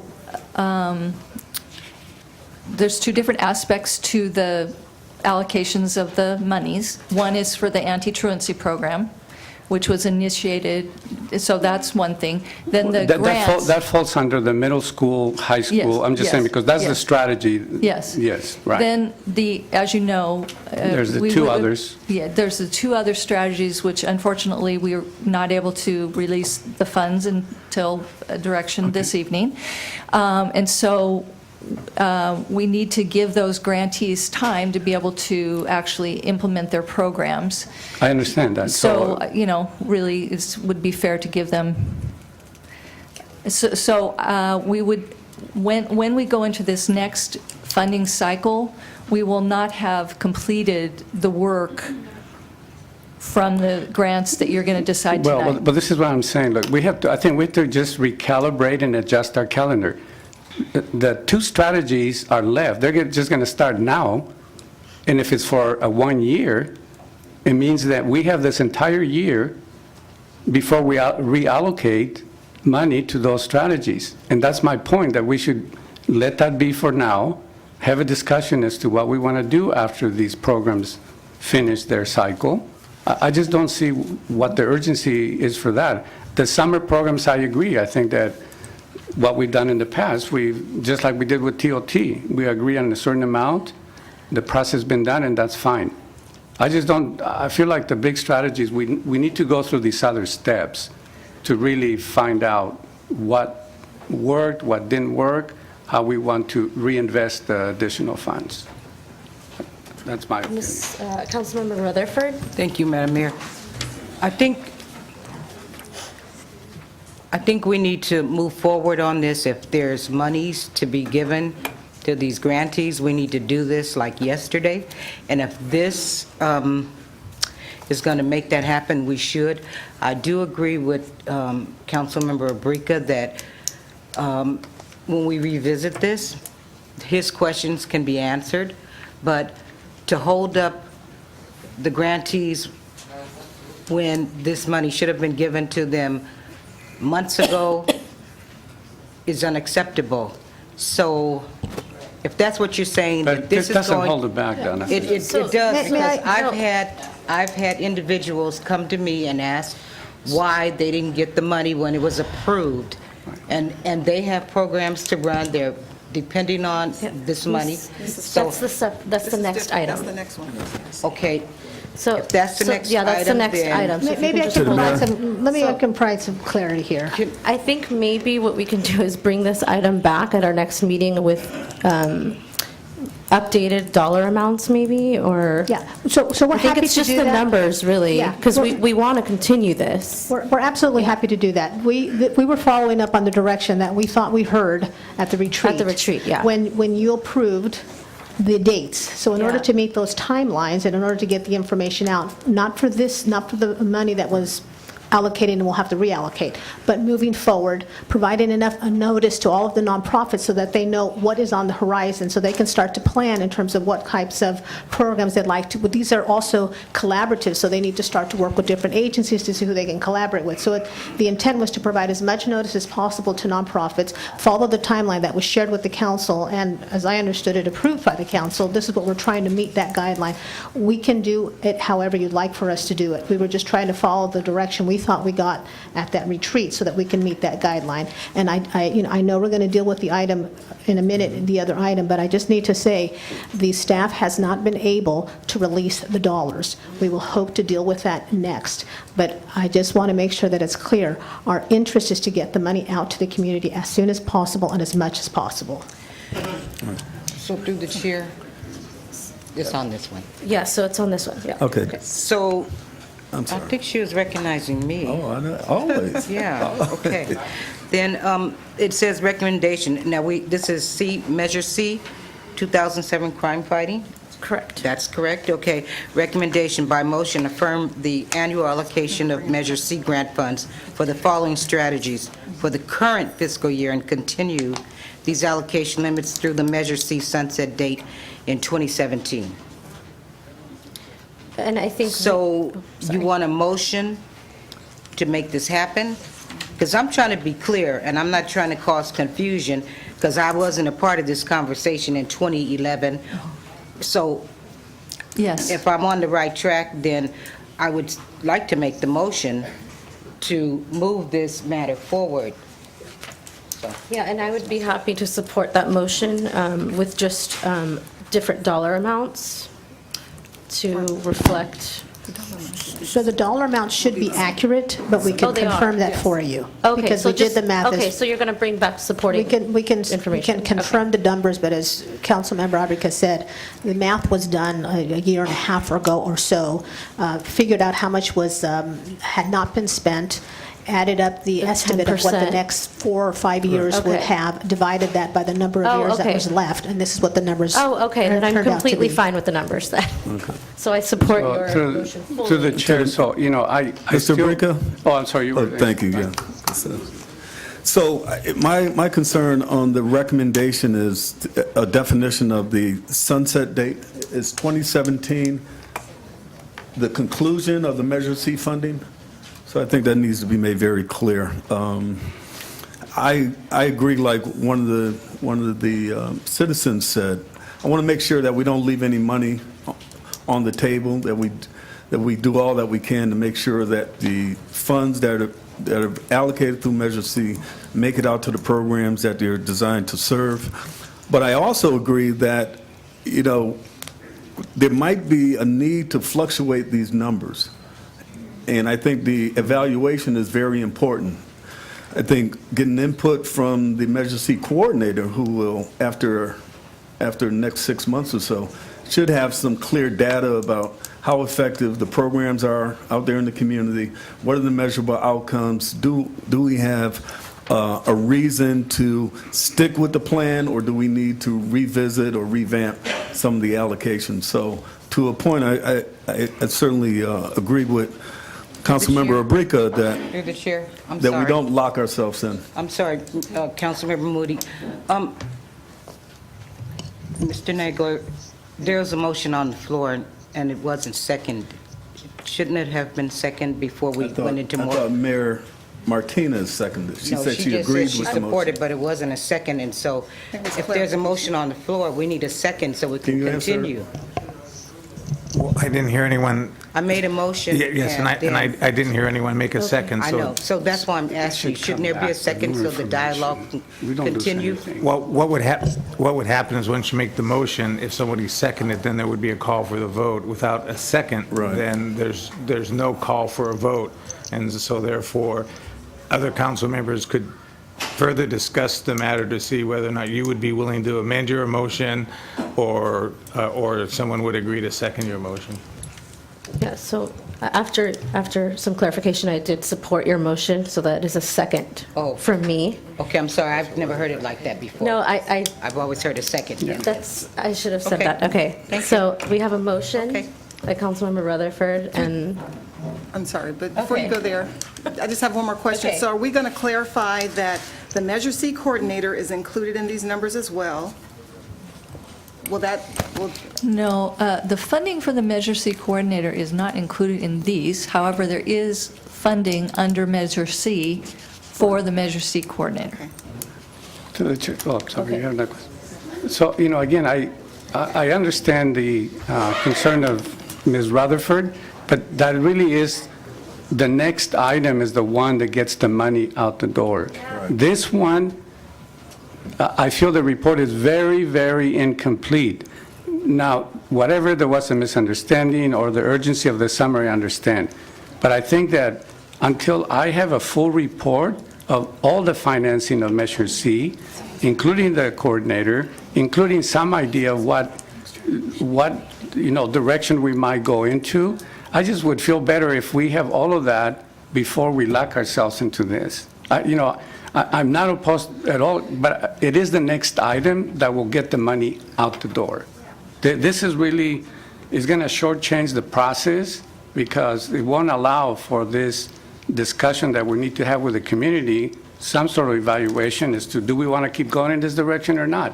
Do we want to, somebody raised the issue, should we just dedicate it to the Lewis Center, a certain amount, just say that's what's going to be or not?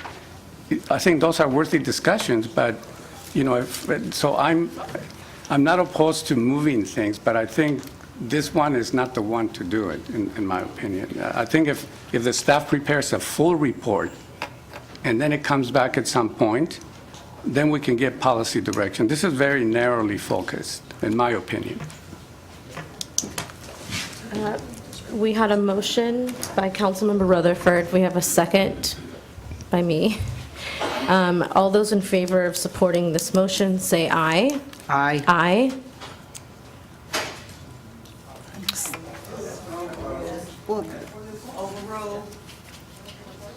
Did you have a comment? I do have a comment Okay. still. Okay. Is it possible, just to keep things moving, to have the individual small grants move forward with the improving educational outcomes for middle and high school youth and providing youth development services, move forward, then bring back the other two that we haven't allocated back at a later date, and then, look at those separately? I feel like the report is not saying that we're going to continue to support the same nonprofits every year. No, not the nonprofits, It doesn't say but that the in here. strategies.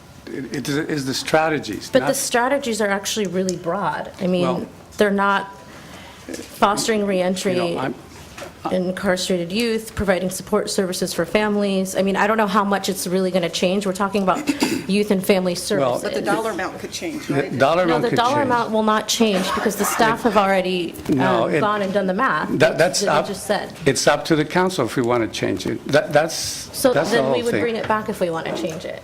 But I think Well- what the staff is trying to do is help us to move the process along. Well, they're trying to this is help us, but helping they made us. it more confusing to me because they're mixing one thing with another, the whole Okay. policy discussion. I think the urgency is, Councilmember Gaucher is saying that the summer, we definitely should take care of that. But the others can wait, and we can revisit those with more information. I really feel like it's going to set us behind if we begin to have that conversation again. I don't think that the two areas, the last two bullets, are really going to change that much. I mean, the money goes away in 2017. That's not very long from now. By the time we start a whole new community process to look at other areas, it will be 2017. It's not a community So- process. You're It's making only- it sound like it would be by, Well, let's waiting. say tonight, So- say tonight. I'd There like is to call for the community. question. It already did, it didn't pass.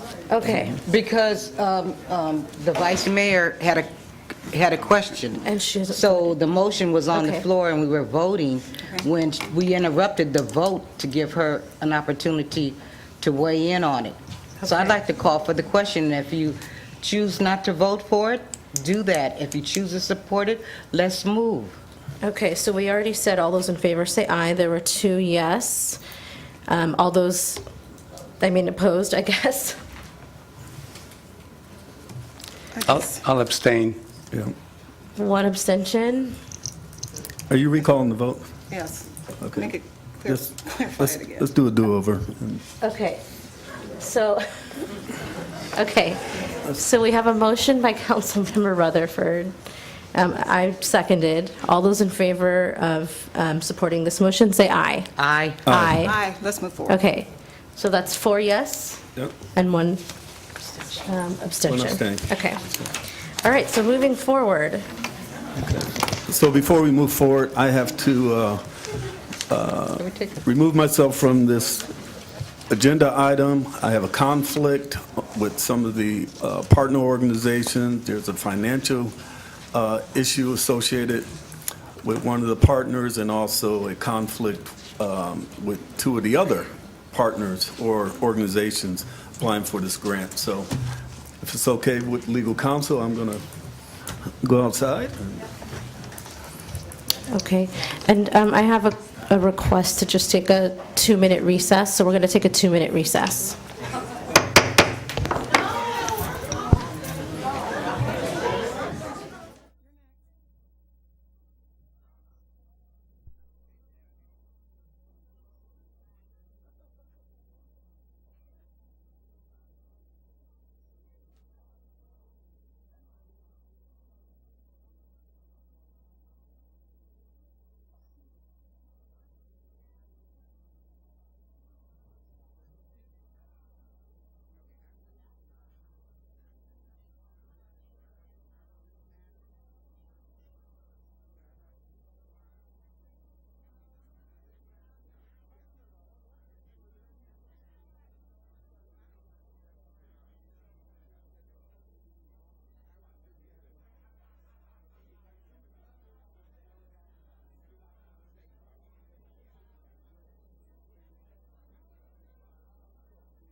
We're going to go ahead and come back now.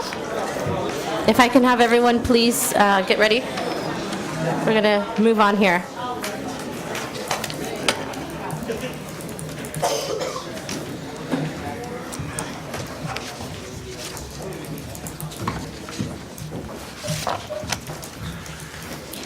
All right, so we are now on item 8D, and this is the rescission of November 6th, 2013 allocation of Measure C 2007 Crime Fighting Act Collaborative Grant Funds for Strategy Area Number 1 and reallocation of these funds.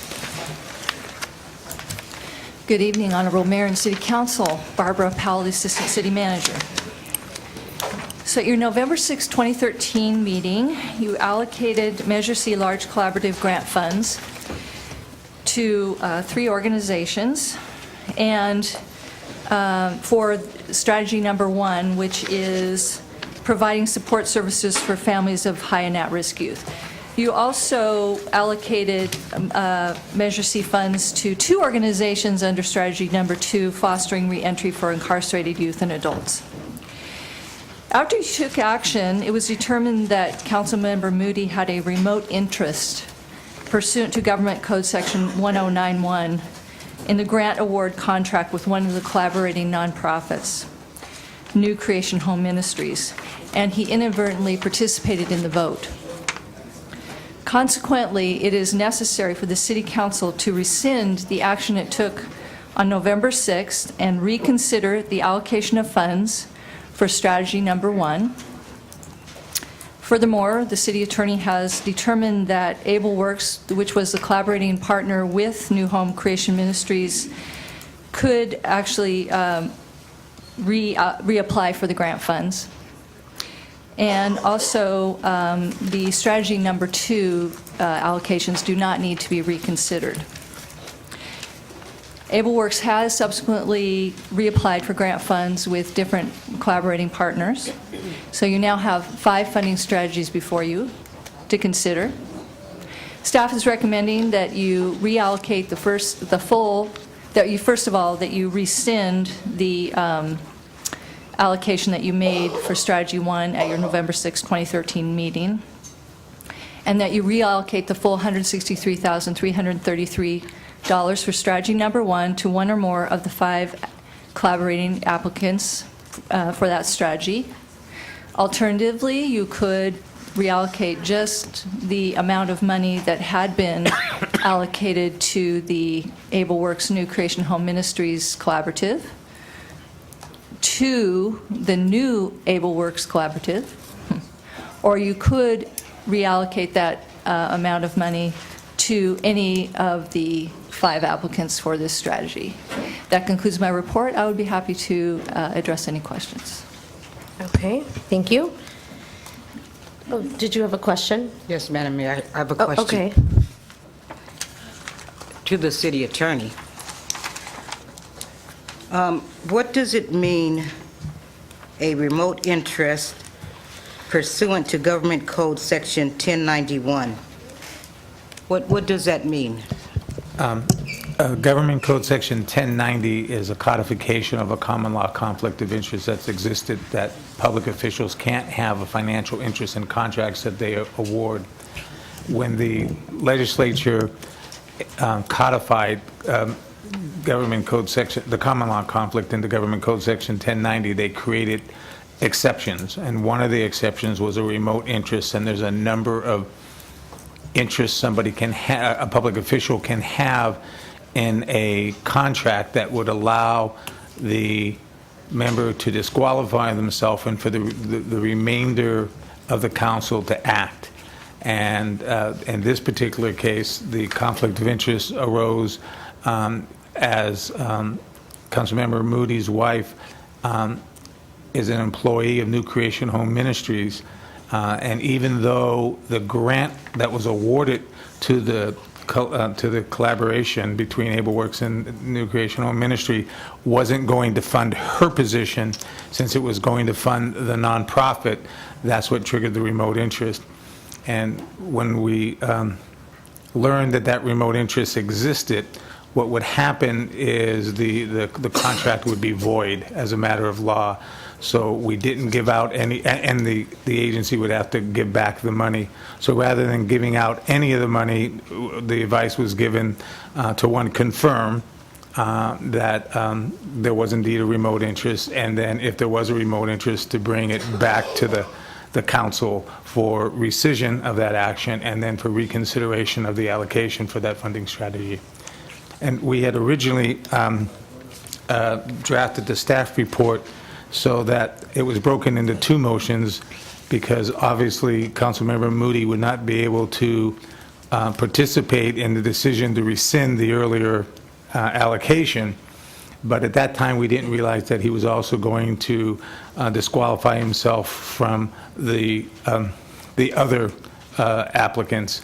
And so therefore, the council could decide to continue with two separate motions if it's easier to work through the process, or consider just one motion that does both, whatever is the council feels more comfortable. It may be easier to do it in two motions, just so it keeps the reallocation process separate and more discrete, but you could consider both at one time if you like.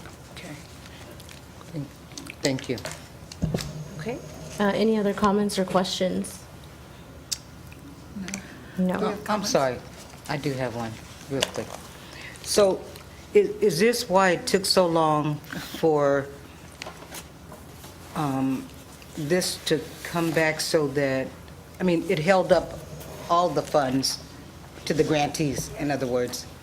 Yes, and part of the reason is that once we confirmed that there was the conflict, we then had to go through and advise the applicants of the conflict and the consequences of it, and then also allow Able Work to determine whether or not they wanted to submit a supplemental proposal with a new partner.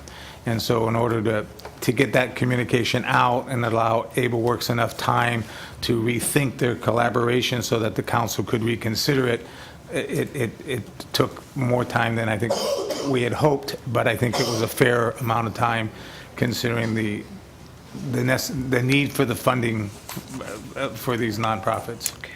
Thank you. Okay, so just to be clear, the process tonight was delayed for 3 months because we had a Councilmember Moody, who voted on November 6th and should not have voted. That is the reason for the rescission, yes. Okay, so that is the reason for the rescission and the delay of all of this. Okay. Yes. All right, so I think that, in the best interest of the public and to be fair to all the applicants, I would hope that we would be redoing, the process. And I just want to apologize to all the nonprofits for the delay. These are the public's funds, and we need to make sure that we're being fair. And so tonight, we'll be discussing, the rescission and reallocation of these funds. So if council members want to make comments now, I don't know if we have speakers from the public. We can go ahead and go to the community. I did have a question and clarification on the amounts. Okay. Can we do that, or we want to do that? Okay, what's your question? So we approved allocations in the amounts of 26, which was basically the recommendation of the Measure C committee, as I remember, was 26 for one group, 60,000 for another, and 77 for another. Now, the 77,000 is the source of that's where the conflict resided within that. But you said that it was necessary to also not give the others their money because until the entire thing was rescinded? Yes. Is that correct? Okay, so I just want to make that clear. So then, okay, so those were the numbers that we had approved last time. And now we are then potentially reconsidering doing those same numbers or redoing the numbers, and that includes the reconstituted Able Works group that is still requesting that amount. Yes, that's okay. correct. All right, thanks. I just wanted to see what the numbers were here.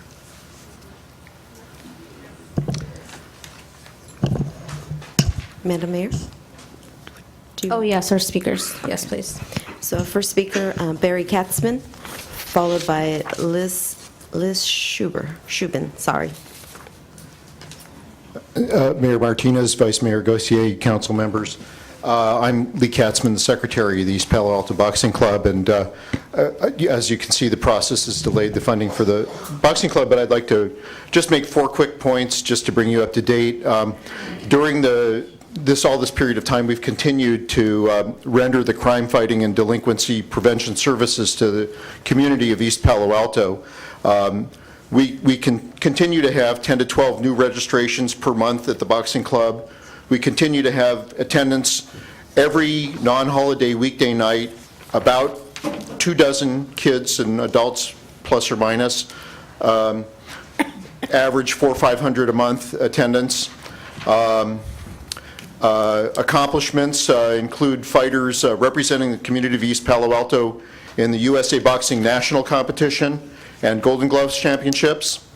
And second point, our project, as presented since April 2013, is shovel-ready. We've got people ready to go. Honey Krugel here is a professional volunteering to help guide this program in collaboration with the Drew Health Foundation and the Boxing Club.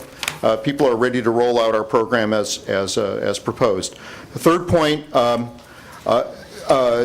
EPA Boxing Club, I think at the time Measure C was approved, was a model program for crime fighting and delinquency prevention. And with that in mind, funding for the Boxing Club was moved out of the city's general fund into the contemplated Measure C. And we have enjoyed some funding for Measure C. It's been delayed in this process, as you know, but the Boxing Club continues to work hard to raise its own funding independently. And in that light, we're having a fundraising dinner this Sunday. You're welcome to register, but we're getting close to the deadline. Fourth, and finally, I'm running out of time, the legal issues pertaining to this approval did not affect the Boxing Club, and we don't think that the Boxing Club should suffer and that the approval should not be confirmed. Thank you. Next speaker, Liz Shobin, followed by Sharifa Wilson. Okay, go. I brought my posse with me. So we're one of the agencies that did get partial funding. I'm Liz Shobin, the director of CASI, and I brought with me Karen Schlanger and Pamela Gonzalez. Together, CASI and Grupo Palo Alto applied for a collaborative Measure C grant. We provide comprehensive mental health services for over 3,000 students in East Palo Alto. What we do is we place a competent therapist on site at some of the schools. They provide individual, group, crisis counseling, numerous hours of parent and staff consultation, all at no cost. The CASI team has been on site for 5 years, and Corinne has been providing services in East Palo Alto since 1991. And studies show that for students to learn, we have to first address their underlying social emotional issues. And our teams are doing that at the schools. At all of our sites, we're seeing impressive results. We have an increase in academic performance. We have a decrease in truancy, a decrease in discipline issues. Our therapists are involved in providing alternatives to suspension. And we do we address the intense emotional issues that are interfering with these families and students to get the support they need. But with these great results, we're getting too many referrals, which is fantastic, but we can't support the need that we have. At every site that we are at, we don't have enough therapists.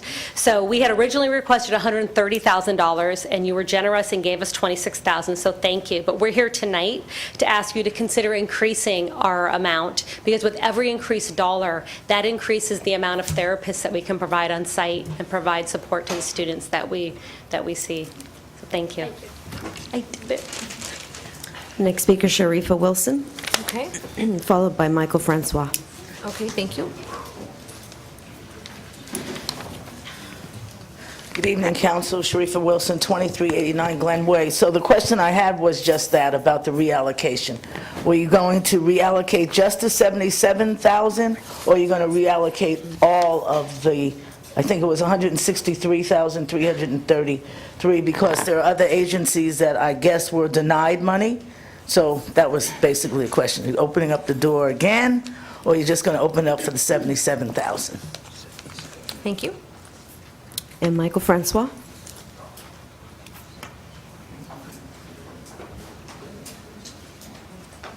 Mike Francois, 224 Gardenia Way. Mr. Hoover, who runs the reentry program, and the collaborators around him, are in little jeopardy now because he thinks he may not be able to continue, and funds are needed now. And if Mr. Moody's vote interrupted everything and everything's going to stay the same, because you didn't change any of the dollar amounts, I don't think. Well, if Mr. Moody's vote didn't count, just move his vote out since you approved it the way it was and continue and issue the monies. Like I said, it's almost the summer. You know, it's time to fill out the applications for the summer. And you can't keep saying, I'm sorry. I watched you guys up here. You guys juggled that around. And you came back to where you were at the beginning. This thing has been going on in the city for a long time, and all of a sudden you want this. This has got to stop. Either this has got to stop, or we got to get new council members. Thank you. Those are all your speakers. Okay, thank you. So council members, I think we need to look at the recommendations here. One of them is the rescission, and then the second one is the reallocation. You know, as far as the reallocation, I really think the process should be relooked at to make sure this is a clean process.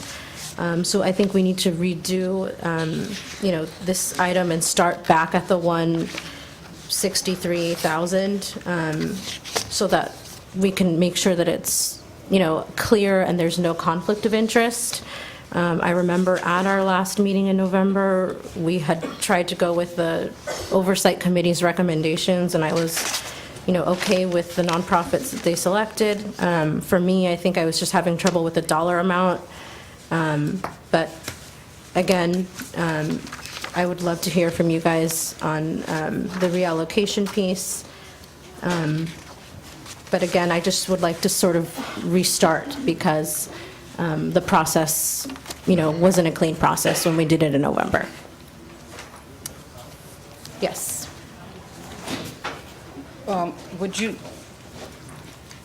Should I make a motion to rescind the November 6, 2013 allocation? That would be a good start. Okay. I'll make you. the motion to rescind the November 6, 2013 allocation of Measure C grant funds in the amount of $77,000 to New Creation Home Ministries and Able Works to provide support services for family of high at-risk youth, as defined, East Palo Alto's residents age 0 to 19 years. Okay, thank you. We have a motion by Councilmember Rutherford, a second by Vice Mayor Gaucher. All those in favor, say aye. Aye. Motion passes with 4 yes votes. Okay, so we have half of our item done. How do we want to look at reallocating these funds? Through the mayor, as I stated before, I was really in support of what the Measure C committee recommended, since they sat through the recommendations or the presentations. I know we talked about, when I looked at Cassie and Grupo, just to have one person on site is 32 and some change. So this would even put one person on site. But I'd like to stay within this parameter of the recommendations by Measure C.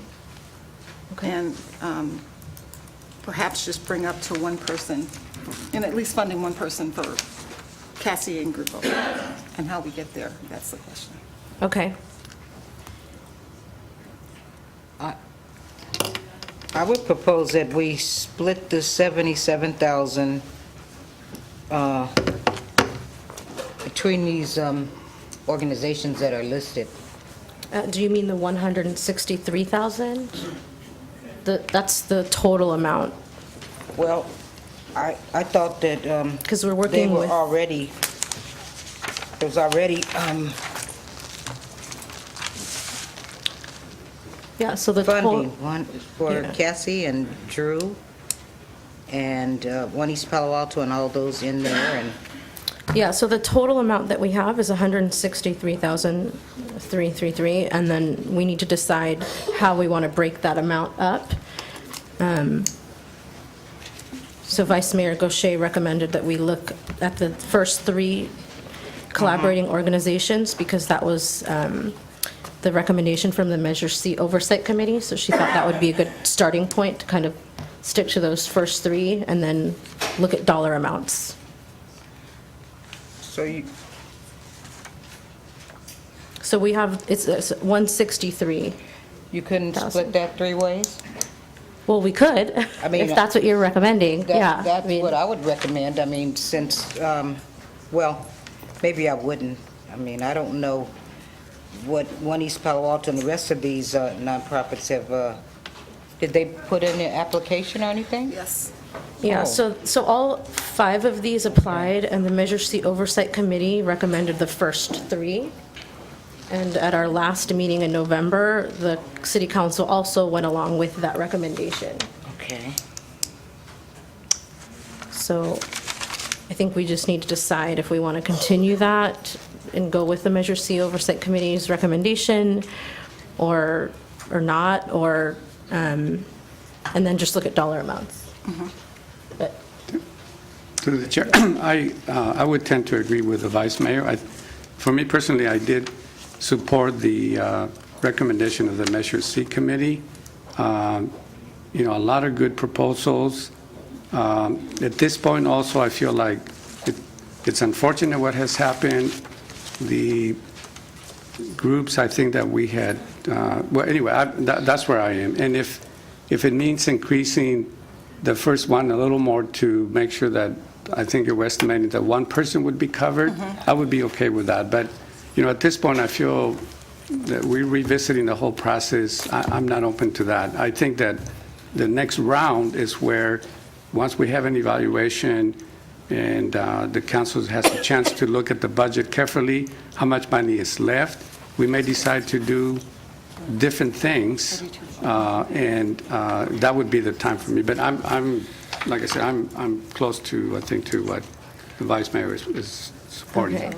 So yeah, I mean, I would also be okay with that. So maybe increasing the Cassie and Grupo Palo Alto's dollar amount from 26,333 to 32,500, which would cover one full-time position as a therapist at Ronald McNair Academy. So I would be in support of that. I don't know. I think that's what you two were saying, right? Okay, so does someone want to make a motion? I make a or- motion. Should I recommend all of them or just Well, that one? I think we should maybe just do that one, and then we can make a separate motion to I divide make the a other motion that two. we increase the allocation for the Cassie Grupo from 26,333 to 32,500. I'll second. Okay, we have a motion by Vice Mayor Gaucher, a second by Councilmember Abrika. All those in favor, say aye. Aye. Aye. Okay, motion passes with 4 yes votes. So now, what is the remaining balance? So I think that the difference that was increased, and I'm backing into the number, but I think the difference that was increased was an increase in, others will check my math, $6,167,000 was the increased amount. And so if I divide that by 2, I'm just putting that out there, we would potentially subtract $3,083.50 from each of the 2 other agencies if you wanted to split Okay. the difference. That's just information. Is it possible, I mean, I would be in support of leaving the amounts the same, because I think that's why we're revisiting this, and then simply reallocate the difference from the money that is in Measure C.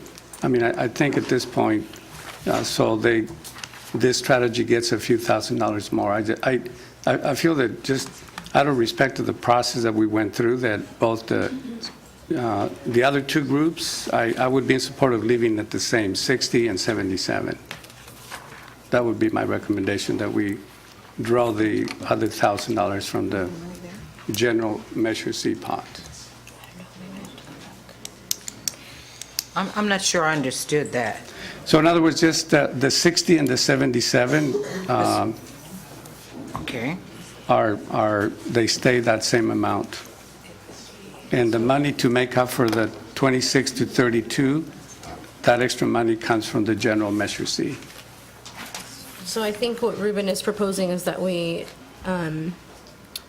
increase the dollar amount from $163,333 to more funding, which I don't... Just the difference, I don't know that- 6,000. I don't know that I would be in favor of that. I'd like to stay in the 163 Well, to remain consistent. yeah, and well, you know, I this- think this is part of the problem with this, is that now we're taking money from other people that, in this case, We're actually well, you know, restarting the if I process may, because the process if I may, was you know, I don't unclear. think I mean, I don't know why you're laughing. I'm trying to deal with this, and it is the public's money. It's not your money, and it's not my money, okay? So, with all due respect, I think it's fair to, you know, respect what the Measure C committee did to increase the amounts for the first one, but then if we're taking money away from the others, but, you know, if there's no support for it, I'll still support it. I just feel that, you know, Okay. having $6,000 is not going to make that much difference, so. Okay. So how do other council members feel? How do we want to divide this or allocate the funding for the other two collaborating organizations? Well, in all fairness, I wasn't a part of that conversation, and I don't really, you know, I don't know what the other nonprofits, what their requests were, you know, for the amount of money. So that's why I was saying just split it equally.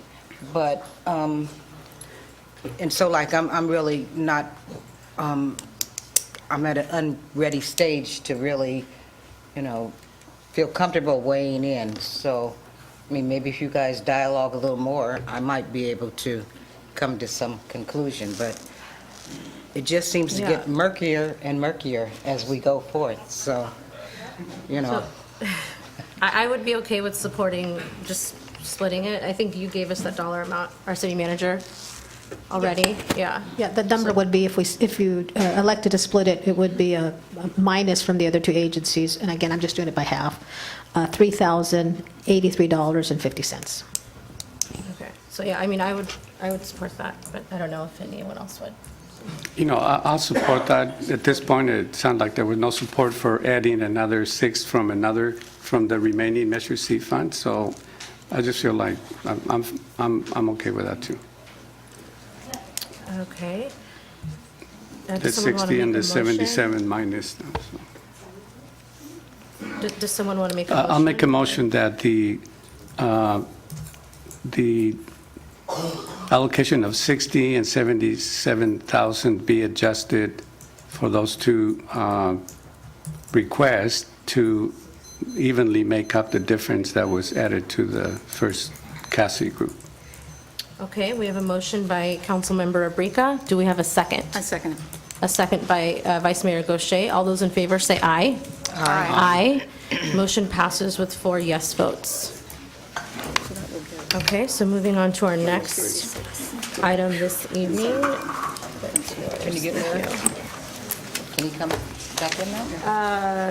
Yes. Yes, so we can bring back Councilmember Moody, and we're going to go ahead and move on to item E as soon as he returns.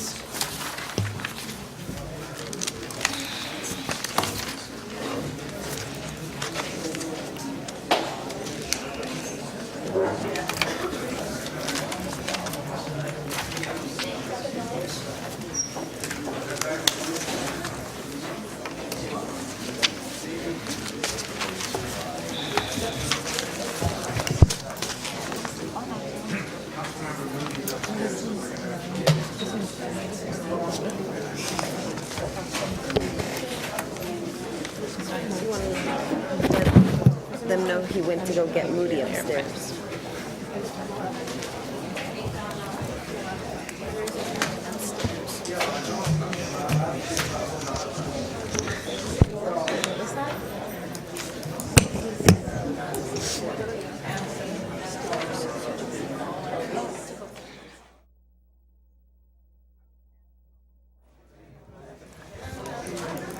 Oh, never mind. Yes, they're very nice. Very nice. We're just going to take a 1-minute recess really quick.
All right, we're going to go ahead and bring it back. So we're now on item E, information gathering regarding the provision of public safety services. And I just want to remind everyone again, if we can please refrain from clapping or noises. We want to respect everyone in the room, and I realize that not everyone is going to agree on this item, but we do need to respect each other and not intimidate one another. So please, if you can refrain from clapping, yelling, and making side remarks, I would really appreciate that. So we're going to go ahead and get started with this item. Good evening, Honorable Mayor and Council members. I'm Barbara Powell, the Assistant City Manager. The item on your agenda this evening is to provide direction to staff about whether to seek information, including proposals from neighboring jurisdictions, for the provision of public safety services in the city of East Palo Alto. We know that this is a very important issue for the community. We also know there are very strong feelings about this issue, and staff is simply seeking direction from the council about whether or not you would like us to gather information about options. That concludes my report. I'll be happy to answer any questions. Okay. All right. Do council members have questions for staff on this item? Yeah, I do. Okay, Councilmember Moody, you can start. To Ms. Powell, on the information gathering, what's the timeline? How, do you anticipate that you could come back to council in 60 days, 90 days? I just want to get a gauge of.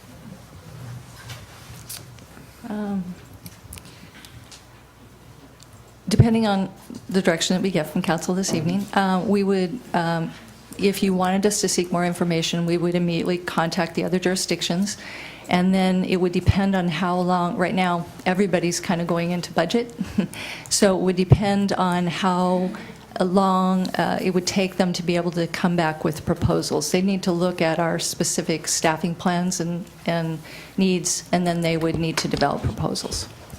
Okay, so that's kind of why I'm actually, okay. Yeah. All right. There's no certainty. Thank you. Okay. Can I ask our city clerk a question? How many speakers do we have on this item tonight? I counted about 14, but let me 14? double check. Okay. Do any other council members have questions or Yes. comments for staff? Through the chair, I'm sorry, were you? Oh, go ahead, Through Mr. the Reed. chair, I do have a question that, according to the written report, seems that staff is saying that the majority of the council expressed an interest in this. In my recollection, the city manager was never given direction by the city council to begin looking into this. The city manager never came to the council to ask authorization to start looking into this.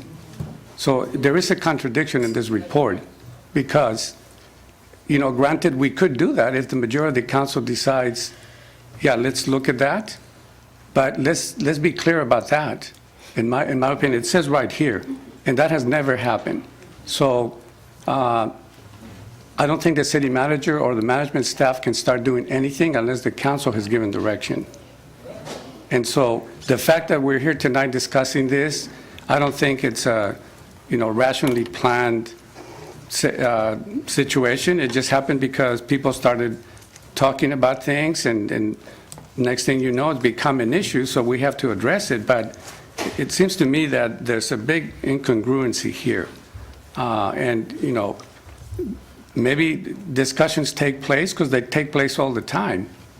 But talking with council members does not constitute having direction. And at least I want to check with the city attorney, because there is a difference between management having discussions with individual council members, and council members can express opinions, they can talk. We all have interests, we all have, different ways.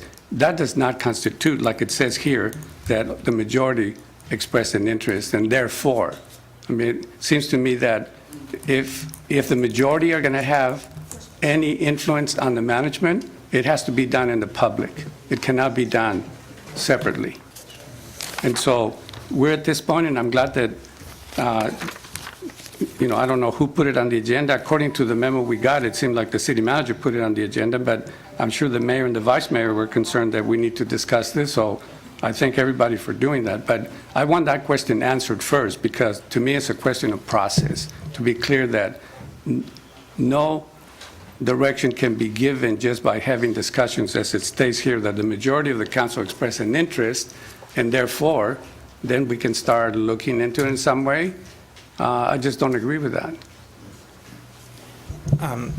Though not to speak for the city manager, I think what often happens is individual council members will pose questions or ask questions to the city manager about different aspects of city government, in this case, about public service and or public safety services.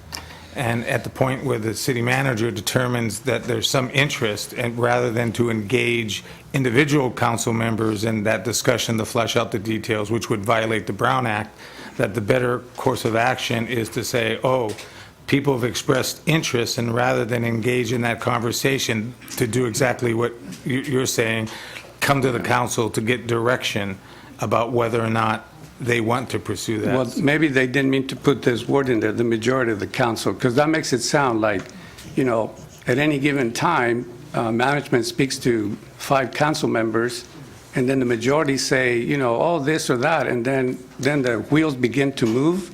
That's what I'm concerned about. That, let's be clear about that. That Right. And I think if the management feels like there's some interest, then they need to bring that to the full council in a public meeting and say, what do you want me to do?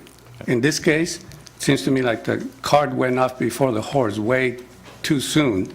I'm not necessarily opposed to looking at something like this, but it has to be well thought out. I think the employees need to be consulted, and you need to lay out a whole process. We need to examine all the finances, all of that. But just to kind of, flippantly say, well, yeah, let's start looking into that, and then make it seem like the majority of the council approved it, I just don't buy that. I don't think that was the intent of that sentence. I think the intent of that sentence was really to say that a majority of council members had expressed questions about could there be contracting out, what's involved in contracting out, and so that rather than engage in individual conversations with that, then I think that's what the city manager said, then I will come to the council in an open session and engage those council members and the other council members in a public dialogue to see what questions people would like answered. So, Okay, well, fine, thank you. So in response to your question, there are 21 speaker slips. 21 speaker slips. Okay, so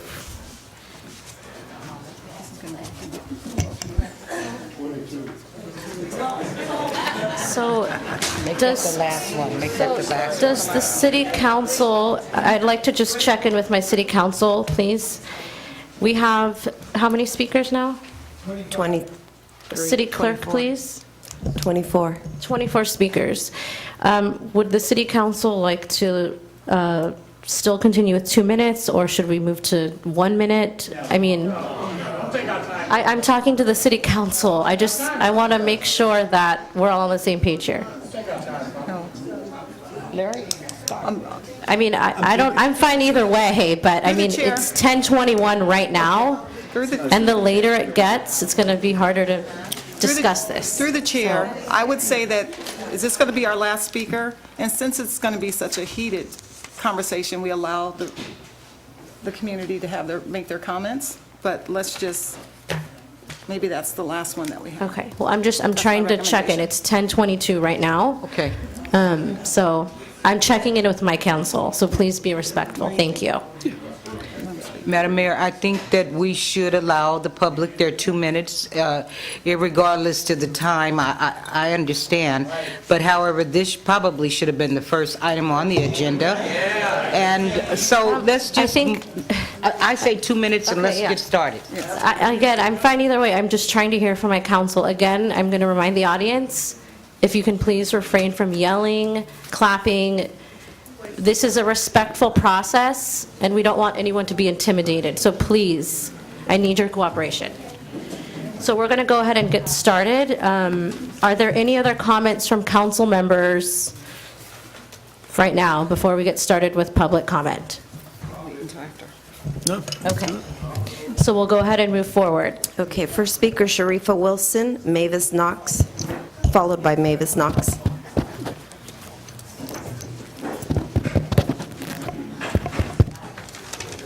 Sharifa Wilson, 2389 Glenway. I was actually very surprised to see this on the agenda because the whole issue around incorporation was control of our police department. So it's surprising that the council would even think about considering this. I think that people should gather the history, should understand what happened under the sheriff department, the level of crime that we had in the community when we were overseen by the sheriff department and the impact. I think also that the council needs to think about the funding sources.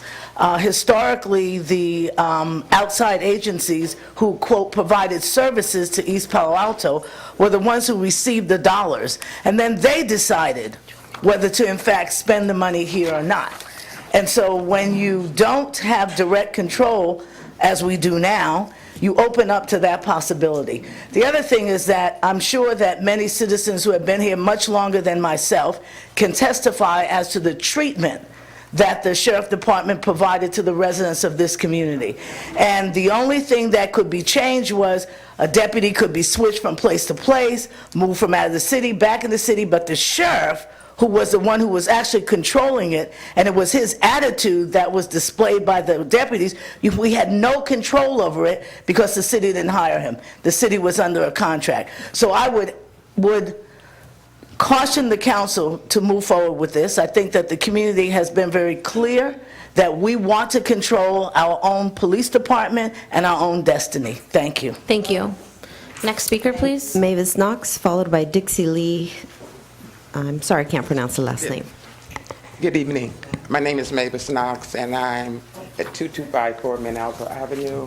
I'm a 50-year resident of East Palo Alto. I sat on the school board for 12 years.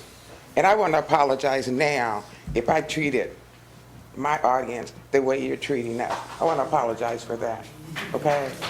I was here, got excited, and except for Abrika, none of the others of you were here, that our call for independence was controlling crime in our city, getting our own police department. And the way this is being treated, I really would prefer that there be a special session where people can have their say, just like when we became a city, it was the community that established the city, everybody had their say.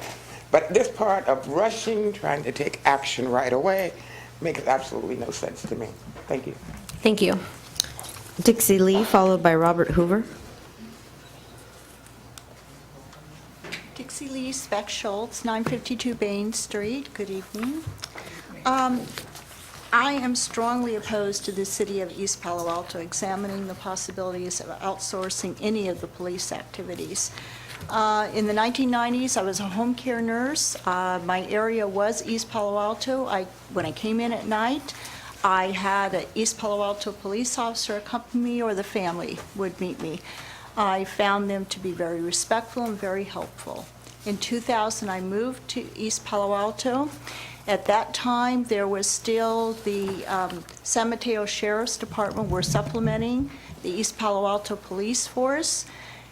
In my neighborhood, we knew who was responding. By one, the response time.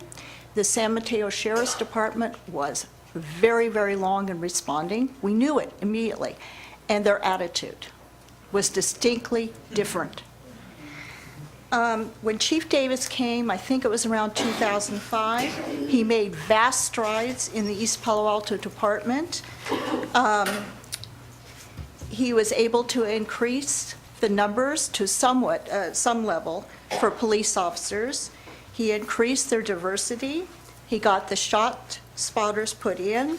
And most importantly, he stopped the contract with the San Mateo Sheriff's Department. There seems to have been an increase, I would say, maybe in the last 6 or 8 months. It's just anecdotal, but it seems like it, in an increase in various crimes in East Palo Alto. I really can't understand why there'd be any consideration for making a shift at this point, given everything. We're not akin to San Carlos, the city of San Carlos, in any way, in terms of that was one of the cities that they looked at. Lastly, I just wanted to say that I understand cost containment. I understand the reasons for it. I would not think that this is the way to do it. I would suggest you hire a police chief who understands that and can take that under consideration Okay. rather than go this way. Thank you. Next speaker, Robert Hoover, followed by Patsy Character. Madam Mayor, council members. I came to East Palo Alto in 1959. Was one of the people who had the first study of incorporation done in 1963. And we struggled for 20 years to incorporate this community. One of the primary factors was to get rid of the sheriff's department, which was abusive, disrespectful, racist.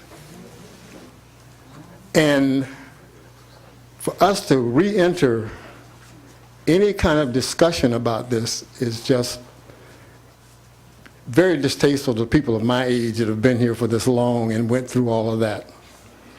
But let me just say this also. The police department in East Palo Alto over the last several years has evolved into being a partner with the community as much as it can be. We had a department that created and contracted to create a reentry program for our citizens who returned from prison, the only one in the state of California that's where the city and the police department runs it, maybe the only one in the country.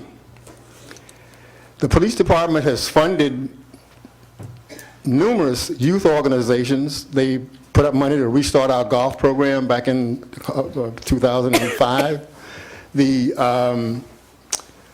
They funded programs like the Mastodons football team, all of this through PAL. If we lose a police department, we lose PAL. The sheriff's department is not going to run a PAL in East Palo Alto. We lose the money that comes from, that Ron Davis brought in from various federal departments. I don't know what that amount of money was, but it was pretty huge. We lose so many other things if we give away control of our police department. You know, there are a lot of things to be said, and I think Mavis suggested that if this ever comes to a point where you're seriously considering it, there's going to need to be an open public meeting where there's just more than 2 minutes for people to talk, and so you can respond in terms of what you want to do about it. Thank you. Patsy Character, followed by Hanalina Gaeta. Patsy Character, 1068 Week Street. If no one around here has noticed, we don't hear as many gunshots as we have had in the past. We have a city that has less crime than ever before. We have, our city manager doesn't live in our community. She doesn't live here. If she lived here, I believe that she would be interested in keeping a police department that, for our own city, that is run by the city council, which you are their boss, as well as hers.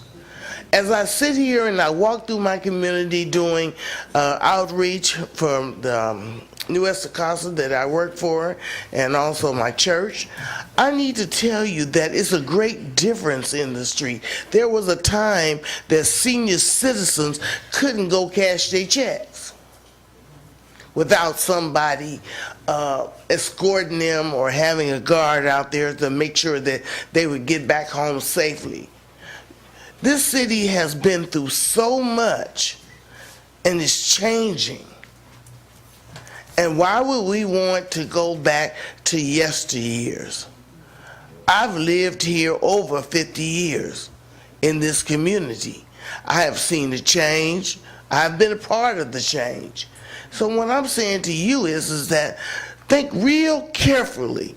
You live here. And whoever told her about maybe having the sheriff's department back is that maybe we should get her a house and let her live in our community and see if she would want the sheriff's department here.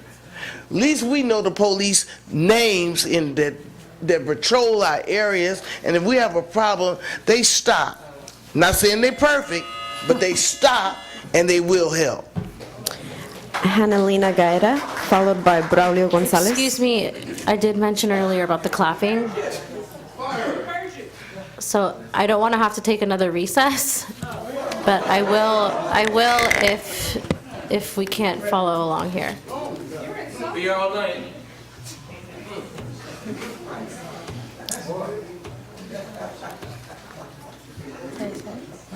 Okay, so I'm sorry, but you can go ahead and start now.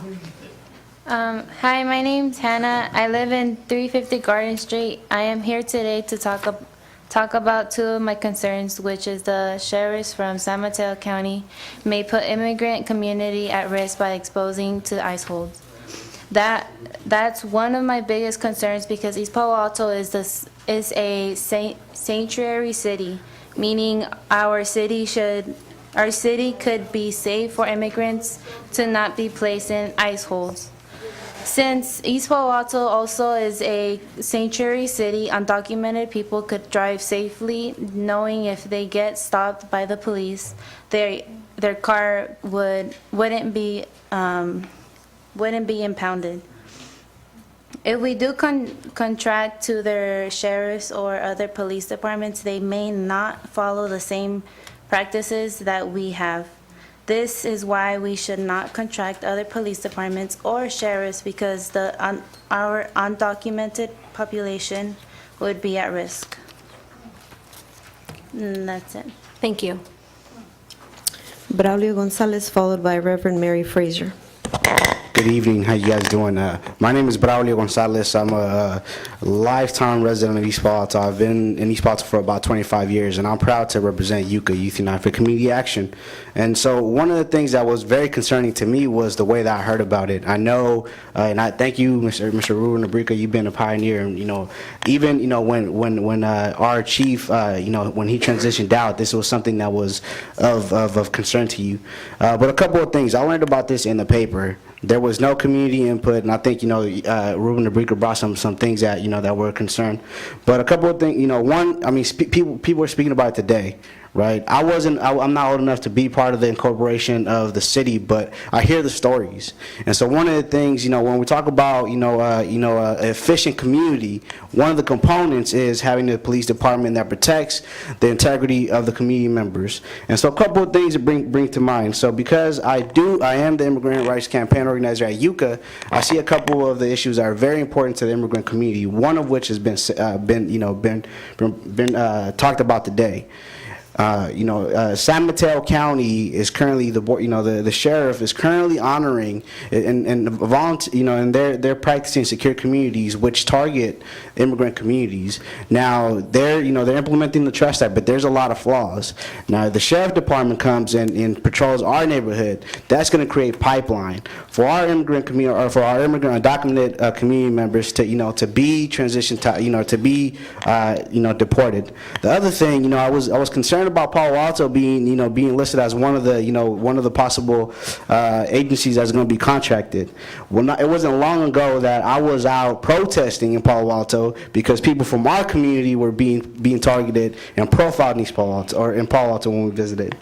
And then lastly, I want to share a couple of things. One of the things that we've done at YUCA, we did a survey where we surveyed about 500 members of our community, both Spanish speakers and English speakers. And one of the findings that we found was that 85% of the folks that we surveyed mentioned that ICE holds was something that, that was a concern to them. Now, when we talk about police, in the community, I'm going to wrap it up, is that, we have one of the most progressive, police forces when it comes to, the friendliness of undocumented communities. We're dealing with we're talking about the driver license right now, and they're going to give the driver license January 1st for undocumented folks. But one of the things that the department has done is recognize these things and these alternative IDs that no other, that the sheriff department doesn't acknowledge. So I really want you guys to think about that and what that might mean. And Okay. Thank you very much. Reverend Mary Fraser, followed by Kenya.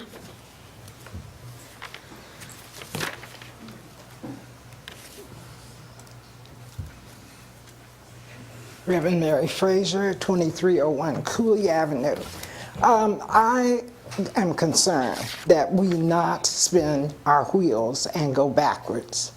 I have had the opportunity as a clergy person to be involved with the police department, with our former chief, and he provided a relationship or helped us to understand what he was going to do.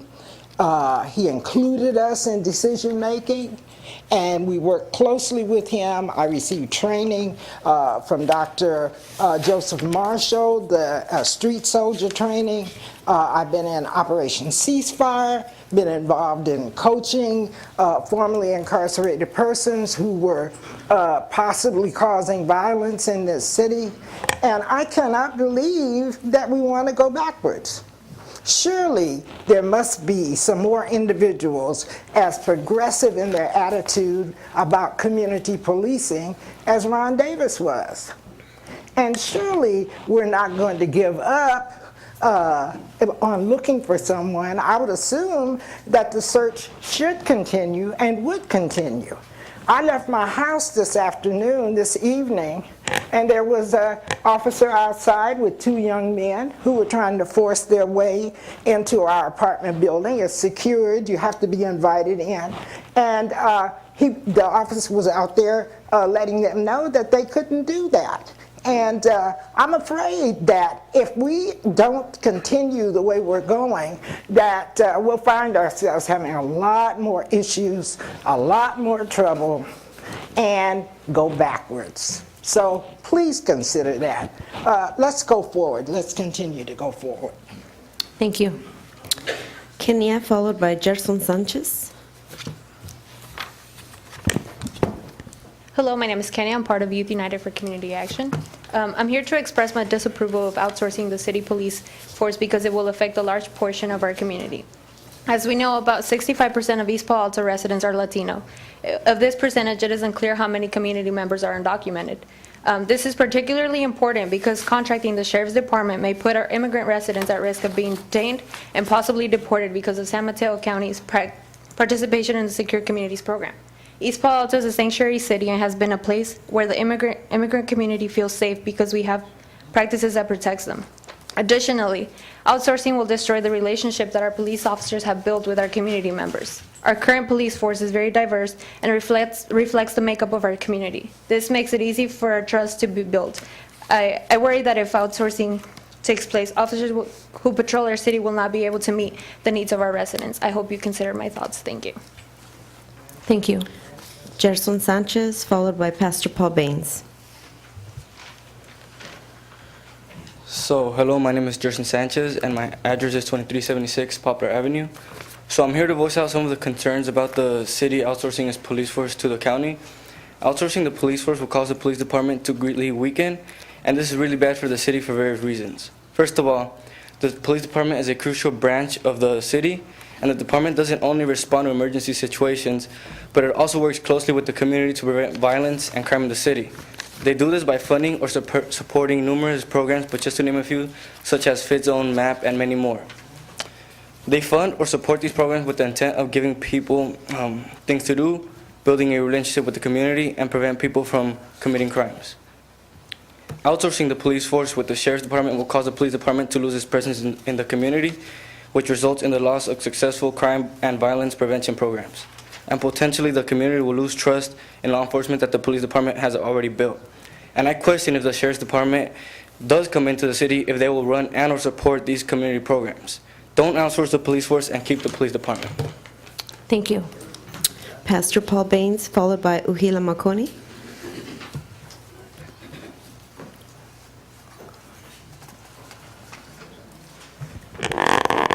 Good evening, Honorable Mayor and City Council. I'm here to speak. Pastor Frazier had already hit on a lot of the points, and so have many others. We always seem to hear every year about 1992, where we were the murder capital per capita of the United States. And at that time, I believe it was the county of San Mateo that was in charge.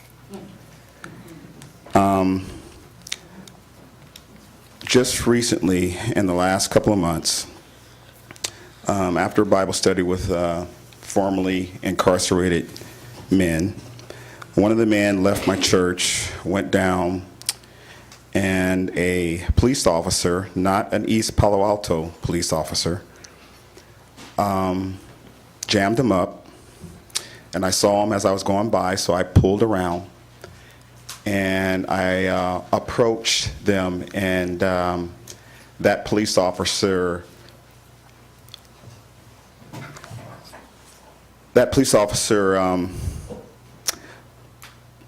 disappointed me in his approach. I'll say it like that. He didn't treat me as a citizen of this community, as a leader. I didn't care about that part, but as just a human being is what I'm looking at. And it took another East Palo Alto police officer to say, hey, man, no, this guy's okay. You don't jam him up like that. And here I am, I'm a police chaplain that goes and works with this community and delivers death notifications on behalf of the police department. And I get treated like this not from a non-East Palo Alto police person. And I hear the story all the time from quite a bit of the young people we work with.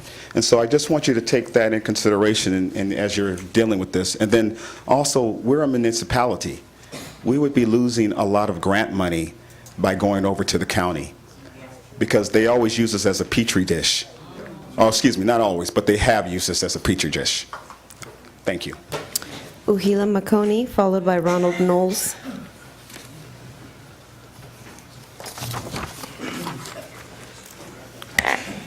Hello, Mayor and council members. My name is Uhila Makoni, 395 East O'Keefe Street. I'm also the president of the youth, the Razorbacks Youth Rugby Club, and I'm here to provide my concerns, opinions as a president of the youth club, but as a citizen of the community.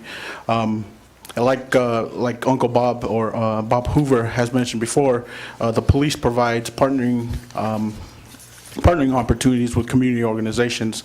We were one of those beneficiaries of those partnering relationships through the PAL, and so I feel that if we do seek outside or outsource other organizations such as sheriffs, will lose those relationships which help build the community. As a citizen, it's very disturbing to hear that we're seeking proposals or information about outsourcing public safety. In my thinking, I asked the question, why are we at this point? And hopefully it's not a dire situation. Hopefully it's more of a misunderstanding. My recommendation to the council members is that we don't move ahead and seek the information, and that we keep the EPA Police Department. The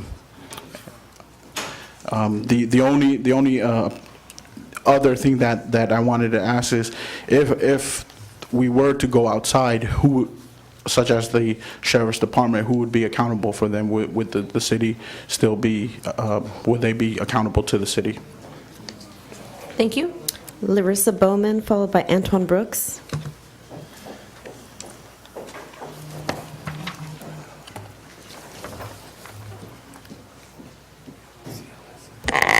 Good evening, council members. My name is Larissa Bowman. I'm an attorney with Community Legal Services in East Palo Alto. I'd just like to briefly touch upon the 3 ways in which outsourcing East Palo Alto's police force would negatively impact the services that we provide to our community members. The first is that, as you've heard, it's immigration related. East Palo Alto has passed 2 resolutions concerning immigration holds. One is general, one is specific to juveniles. Both resolutions express the city's preference for treating immigrants equally when they enter into the criminal justice system. The county sheriff's office, on the other hand, has a much less progressive approach to the treatment of immigrants in our criminal justice system, as you've heard from the Yucca youth tonight. The second way is that East Palo Alto's Police Department has been incredibly cooperative and helpful in terms of the certification paperwork that's necessary for victims of domestic violence and other violent crimes to apply for legal status.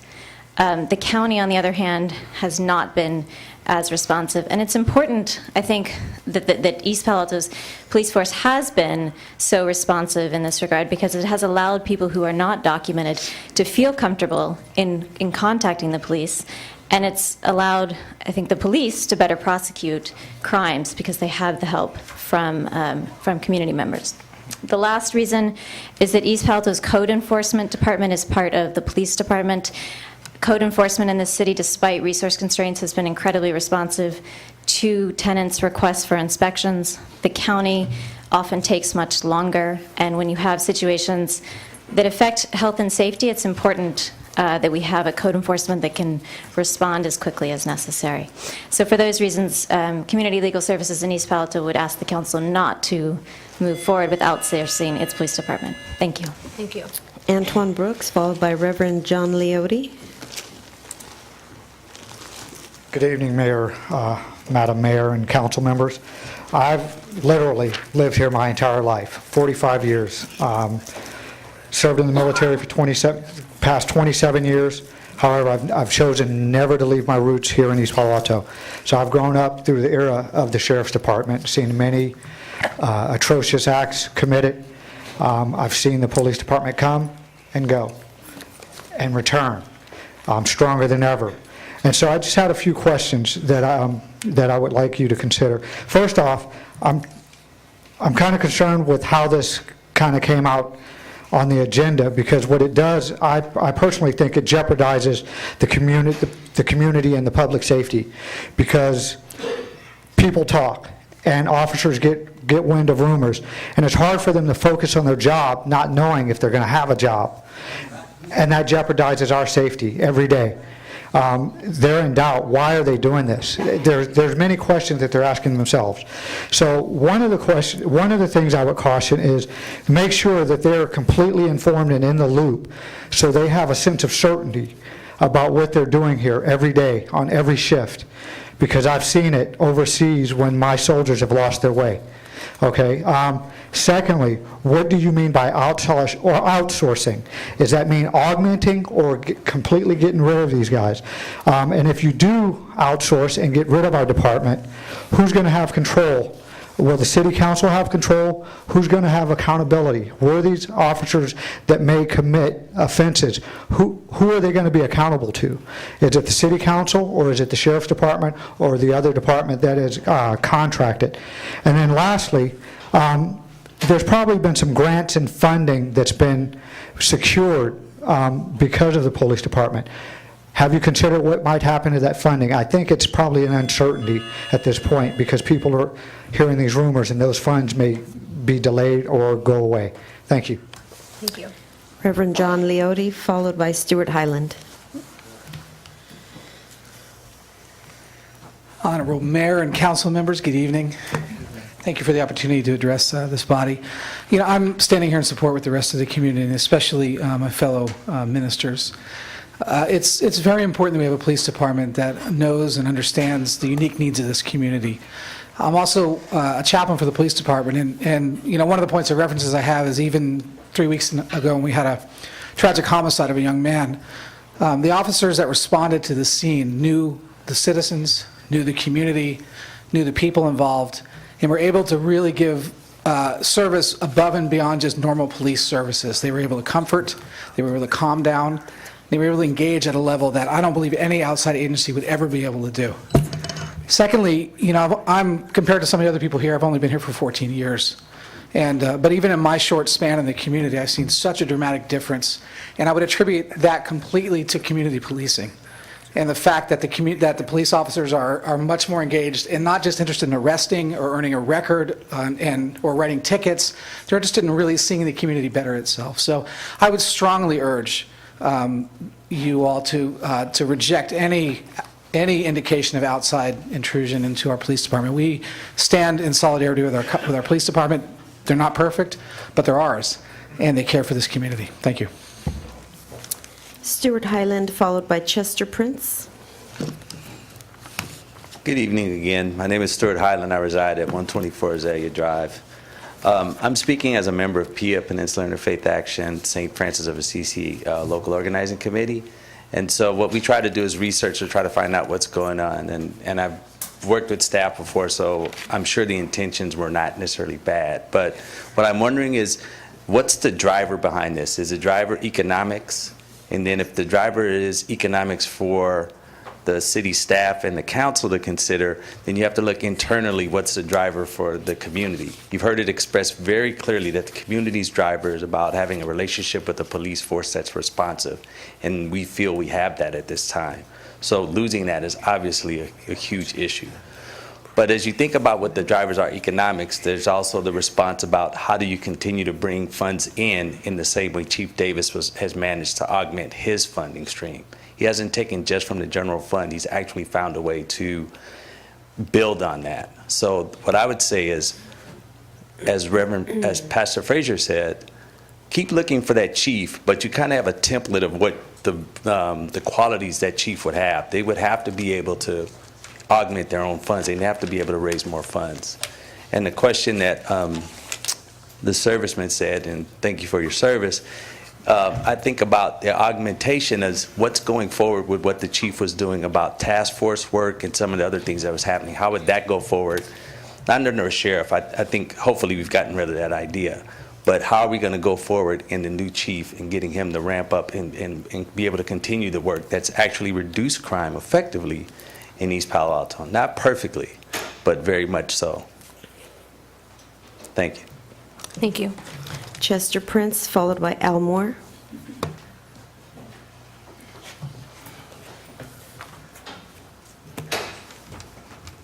Madam Mayor, Council, I've lived here since 1955, and I know that the Sheriff Department is not a good thing for East Palo Alto. Matter of fact, Palo Alto, Menlo Park, none of them are really interested in the people of East Palo Alto. This is a slap in the face. The council need to look at what's really going on.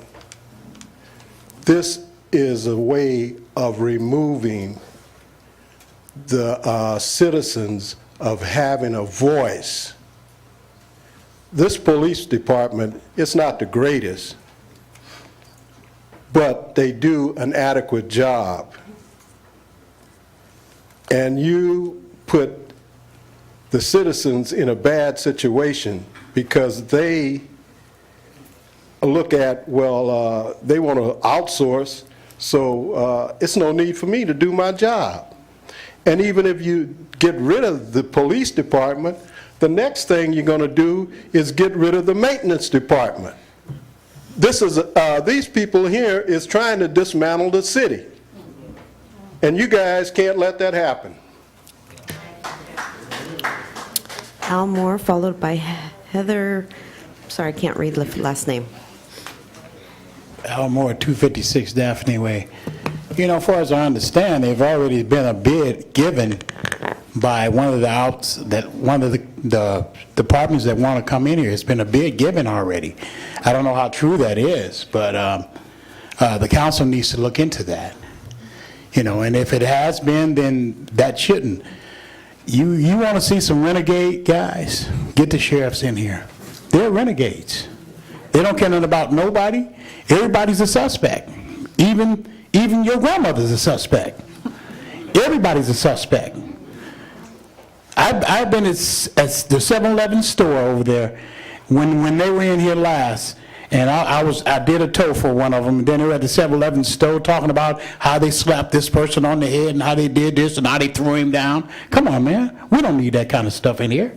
You know, we're people we're a community. These people, the officers here, they drive from near and far, man. They have jobs. They have homes. They have cars. They have children to take care of. So you send them packing. Then what's going to happen here? You get these renegades in here, and then the Sheriff Monk up there, he don't care. He can't control all them. He's got too many men. You know, it's too many to watch. So, you know, I urge that we don't do this. And please, that bid that was given, look into it. I don't know who gave it, but look into it. You know, because we have a job here. I tow for this city. I've been towing for this city since 1990. You know what I'm saying? And I've seen some big changes when the sheriffs come in here. They come in knocking heads. That's what they come in doing. And they don't care who head they knock because they don't know who you are. You think they care about me or you? No, they don't.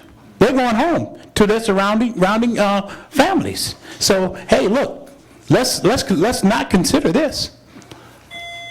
Thank you. Heather, followed by Isaiah Moody. Good evening, Mayor and council people. I'm Heather from 1261 Beach Street, and I just wanted to echo, I'm not sure that I understand how we got here. If you actually want this, or if this was just, if we're just talking and you're going to say no anyway. So I'm hoping that's what it is. I'm not sure that you asked for this to be put up here, but if you did, I just want to echo that I was standing visiting one of the kids that I work with at the jail, and I overheard Sheriff being excited that they got to come in an aggressive way that night because we were in a state of emergency, and Chief Davis, and they were excited that they got to come. And that is heartbreaking because they weren't coming to serve us. They weren't coming to protect us. They were coming after us. And so I have problems with that. I have problems with the lack of accountability, that when we come here, there's a chief sitting here. So he hears what we say. He shares it. Today we have police people here. We thank you for being here. We know them. We've come a long way to interact with police people, to trust them, to know them when they walk in the door. We can't go back to having unnamed, unaccountable people dealing with our city with force. They have access to guns, tasers, cars, and multiple radio calls at an instant. So if we give over accountability or give over power without accountability, that steals from our community. Community means that we work together, we have accountability, not just for the police, but they hold us accountable. So if we do that, we strip our community of power and voice, and I'm not for it. Isaiah Moody, followed by Richard Tatum.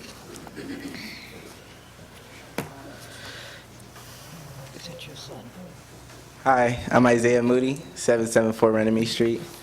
I've had the opportunity of actually meeting some of our officers. The great pleasure. They're wonderful people. But I've also had the opportunity of meeting some of the people who were actually gunned down, killed inside this community. And I must say this, East Palo Alto has definitely changed. I've been here for the last 10 years. It has grown tremendously with not just the business, but the culture. But even though it's gotten better, the streets are still not clean. There are still a lot of, well, when my friend was killed a year back, you know, the response time for that was really long. And recently I seen, you know, somebody pulled over to the side, and there was three officers on one person that was pulled over when there was only one man inside the car.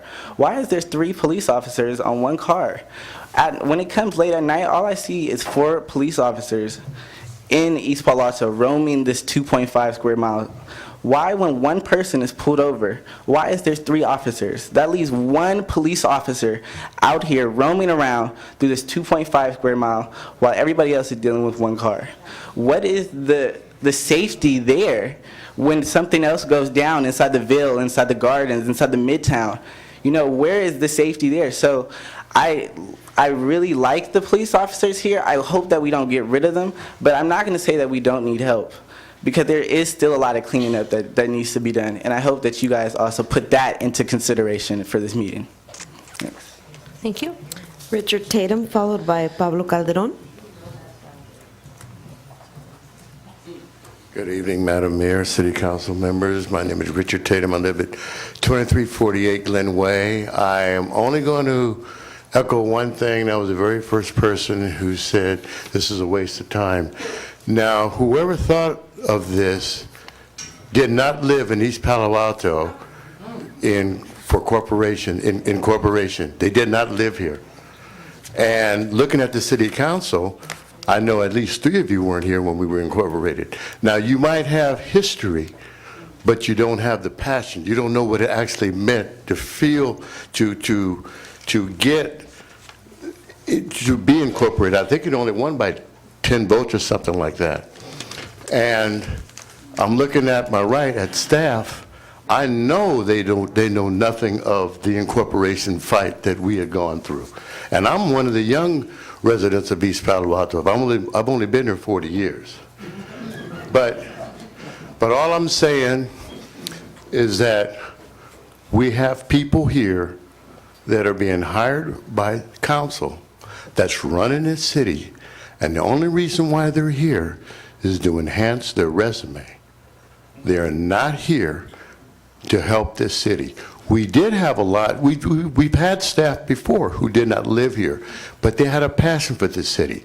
But it seems like with our new administration that's come in, that's been hired, they have gotten rid of them. So I'm looking at the big picture. There's something wrong with this city because all of a sudden we're going backwards.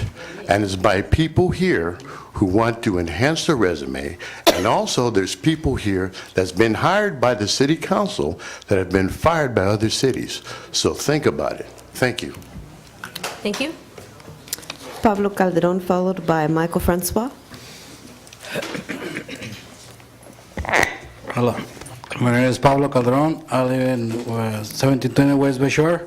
I come here for a long time. Stopped me, the sheriff department in Rose City.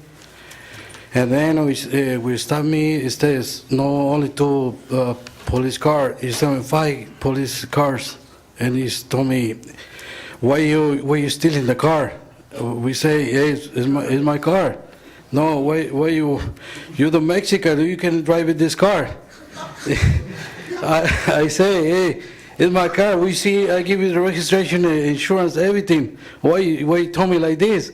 No, move it out, get out of here and put the stop to me in front of me. And I want to see your car. Hey, it's not right. It's my car. Checking my name. Okay. Well, you're gonna fight for 10 minutes. You give me my license back and everything back. You say, oh, sorry. What was sorry? Why you say like this to me? Only my face is Mexican? Or what? This is the problem. I don't want to stay shit here in East Palo Alto. I always stay only police department, East Palo Alto. Okay, thank you. Michael Francois, followed by Joel Gallardo.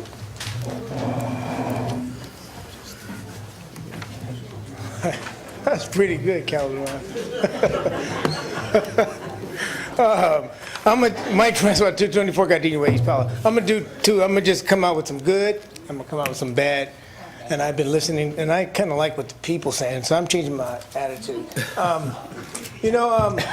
The benefits to the police. Okay, if the SO was to come in, the benefits to our officers are they would draft them in. They would make them come in. They would just bring them in as brotherhood. They wouldn't lose their jobs. So that's out of course. They wouldn't lose their jobs. They'd come in. They would have advancement to do SWAT, transportation, investigation, jails and courts, and things like that. The bad thing, if you went to with the sheriff's office, you get those old memories. If you go to Menlo Park's going to enforce their laws and their rules, and no parking on the sidewalks and things like that. That's what they're going to do. And we got big families here. And Menlo Park, no. We got guys that left here, went to Menlo Park, and are doing well, okay? But they left because they don't want to be here or they saw opportunity. Now, Because if you go to Palo Alto, who laws do they enforce? Do they enforce our laws, which is San Mateo County laws, or do they enforce Santa Clara County laws? And they don't, and Palo Alto was named the best, 2 months ago, Palo Alto was named the #1 city in California to live in Better Homes magazine, #1 in all of California. So they don't want us, they don't need us. And you think any of these officers going to appreciate anybody like Mr. Webster back there? Or Mrs. Frazier and her church? Or Mrs. Grant, the great senior citizen place she has over there that they come in and eat? Or Mrs. Sharifa Wilson, who's trying to educate all these minority kids? You know, I think you should take everything in stride with what everyone's saying. And I'll go with anything, but not Palo Alto and Menlo Park. Joel Gallardo, followed by Tiambe Jama.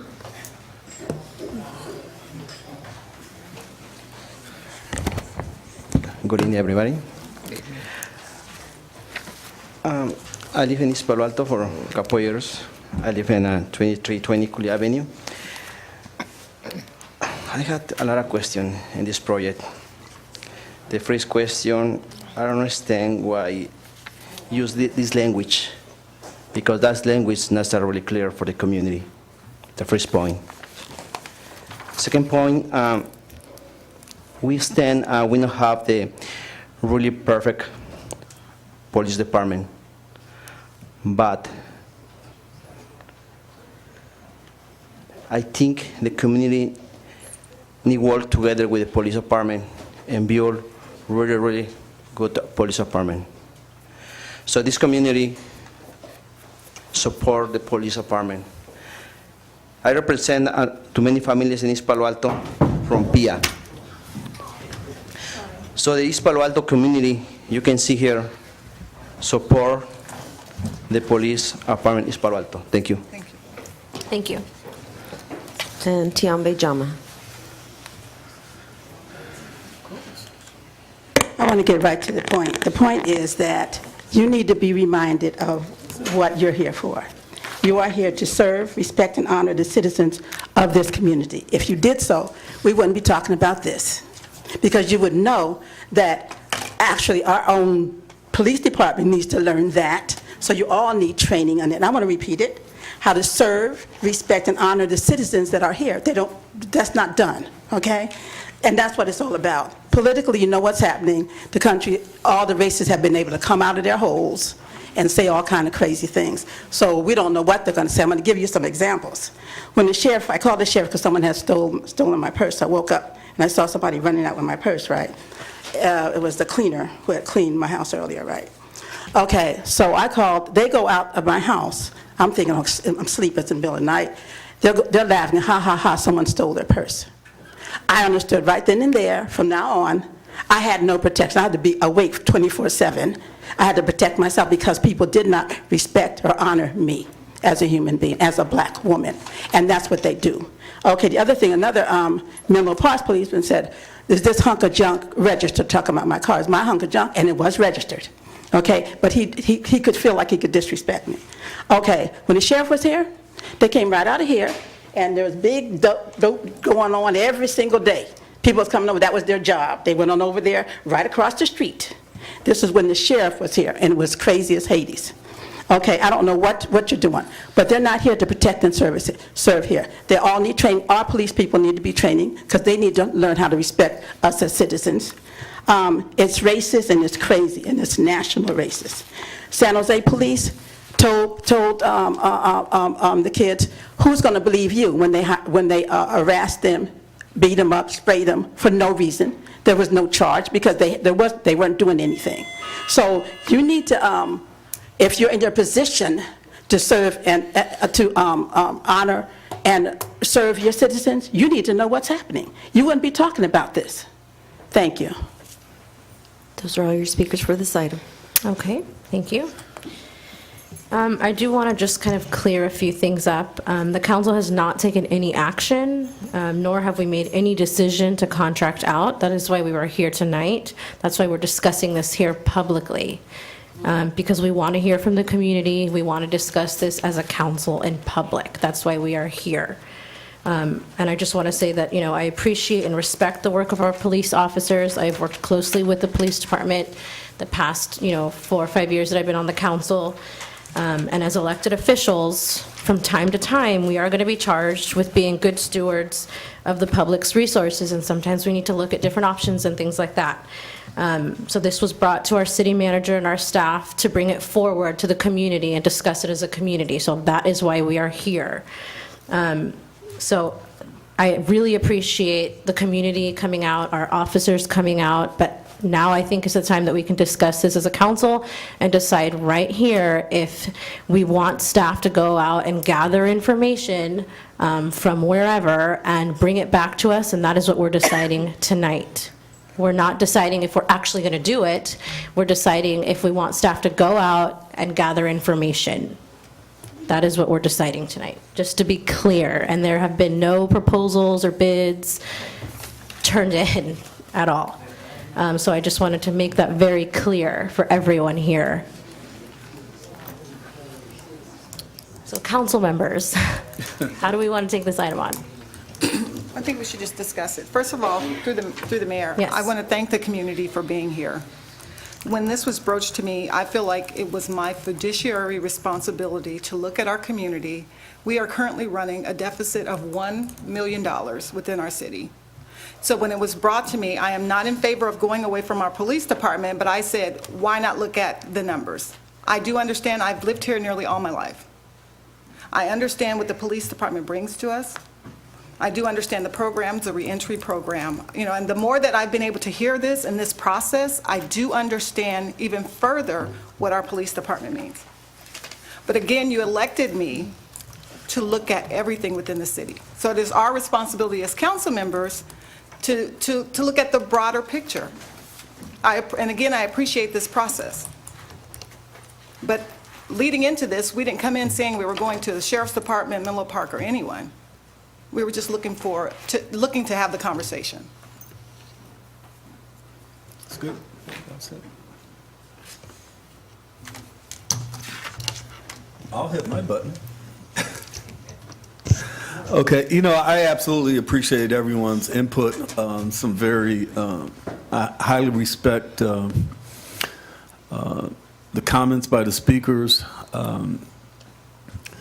There's many of you here who understand the history and the origin of this community, who were a part of our foundation as a community, and I absolutely understand that.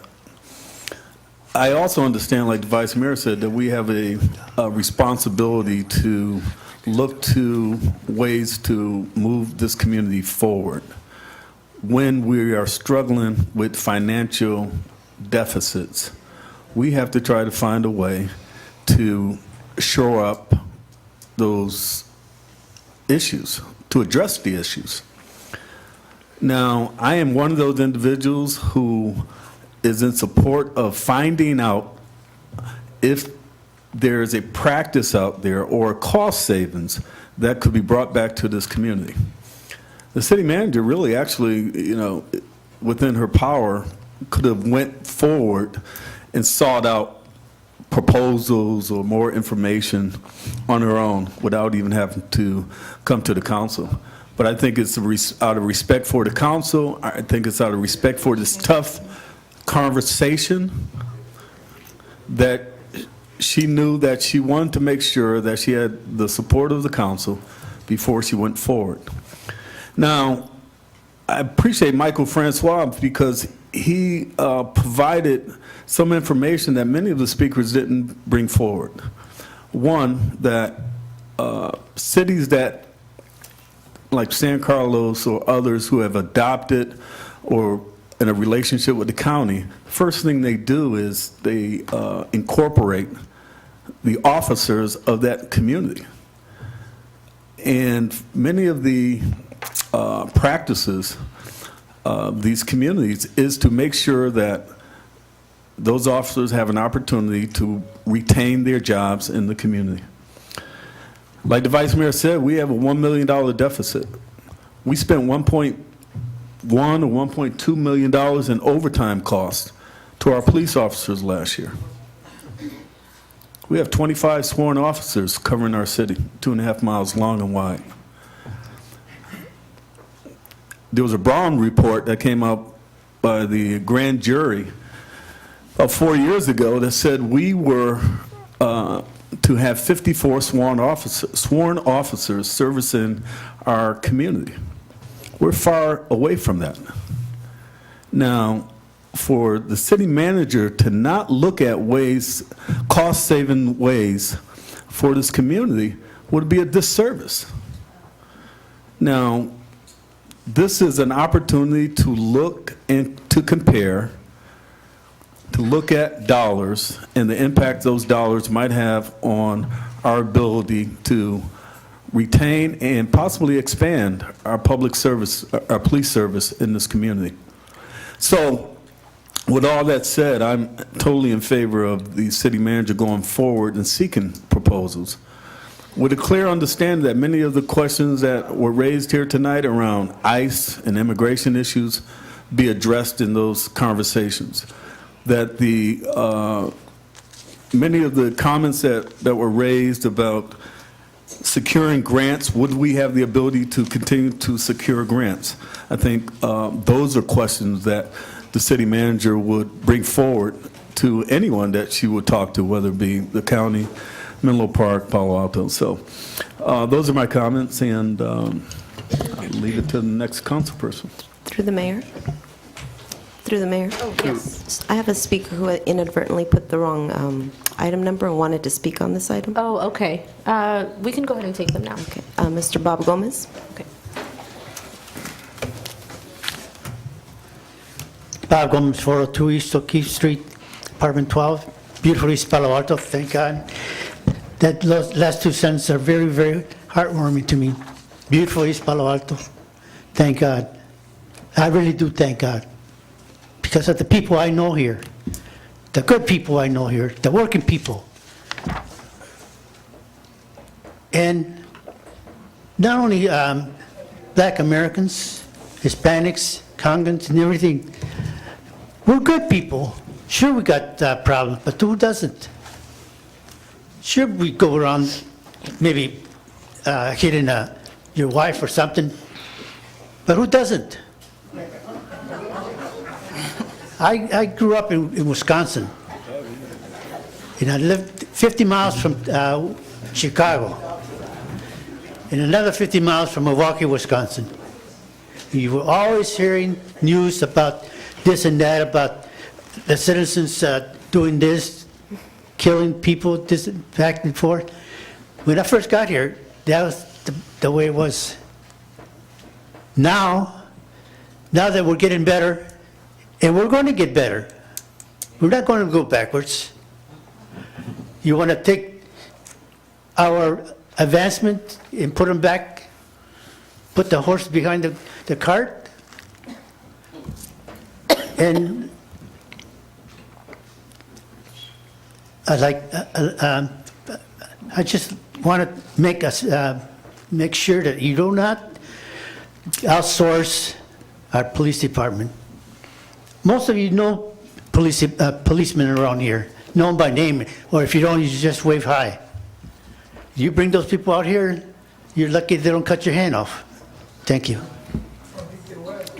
Okay. So we're going to continue discussing this item.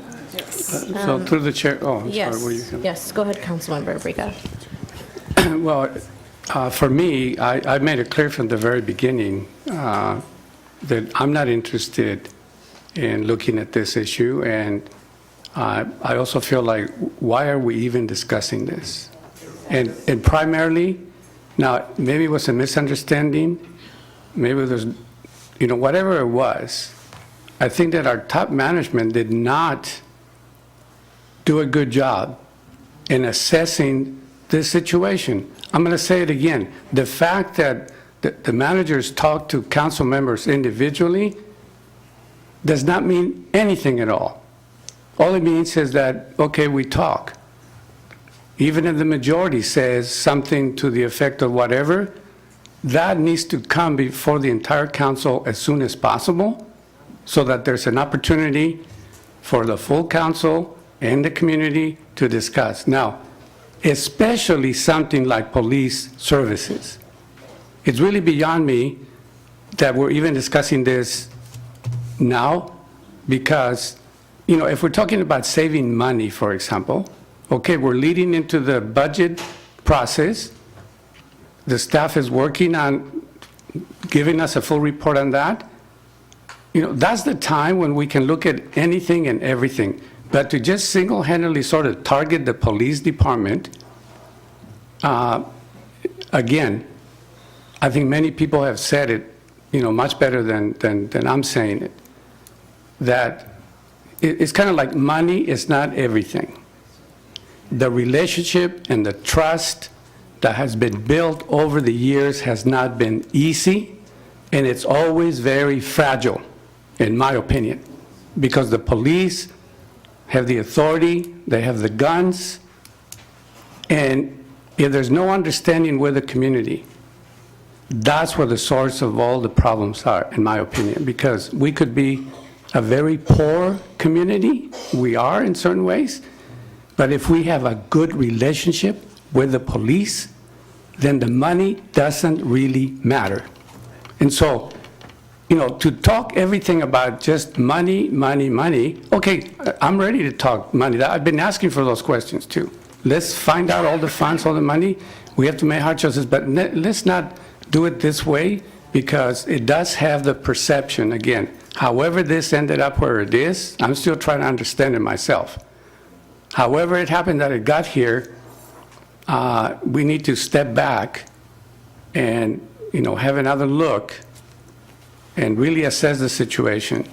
Besides, you know, if we want to really now look at all the finances and everything, we should make an assessment of the entire city organization. We should look at every fund, we should look at every way that we could save money, but let's do it for the entire city, not just, you know, in this case for the police. I do understand, and I know that the council over the years has tried to manage the money, the overtime, et cetera, but it is true also that the police has been able to augment the funds. And another speaker also basically said it too, I think. You know, Chief Davis is not here, but I think he and the community and the council developed a certain template. And whoever the next chief is, I think can do a good job if all the other pieces are still there. And I know that one of the questions we asked Chief Davis when we interviewed them was, are you sure you want to take this job? And we were strong on the community policing. And I think he understood clearly what we meant by it, because I think he came through, but so did the community, so did the council. So, you know, again, people also spoke about the history. I think history is very important for us to remember, because if we forget our history, then we might as well just, you know, give it up and return the whole city back to the county. You know, if that's the direction we're going to go, we might as well just do that. But I'm for one not willing to do that. And so I've already stated that position, and I'm still there. And I think that what we need to do is speed up the process for the new chief, have the community involved, have the council involved, have the management involved, and that will make it a stronger, and then we can keep improving. We can always improve. Anyway, thank you. Okay, so we still haven't decided what we're doing yet. So, council, Member Rutherford. Thank you. Being the newest council member,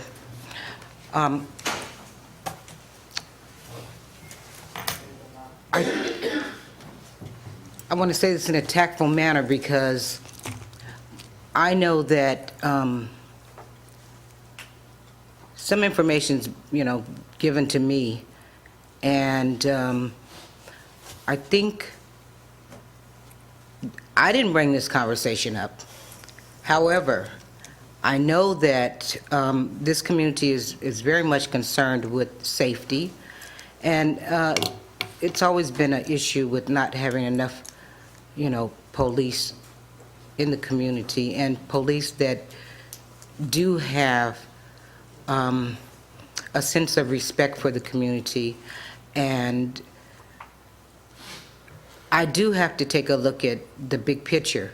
And I do know about this community, wanting to have the police department here. But I don't have a problem with gathering of information to look at numbers. That's a part of my job. And that is not to say that I would support, contracting out. That's not to say that.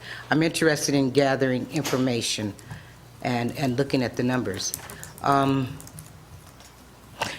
I would challenge the community to come up with some recommendations on how to help us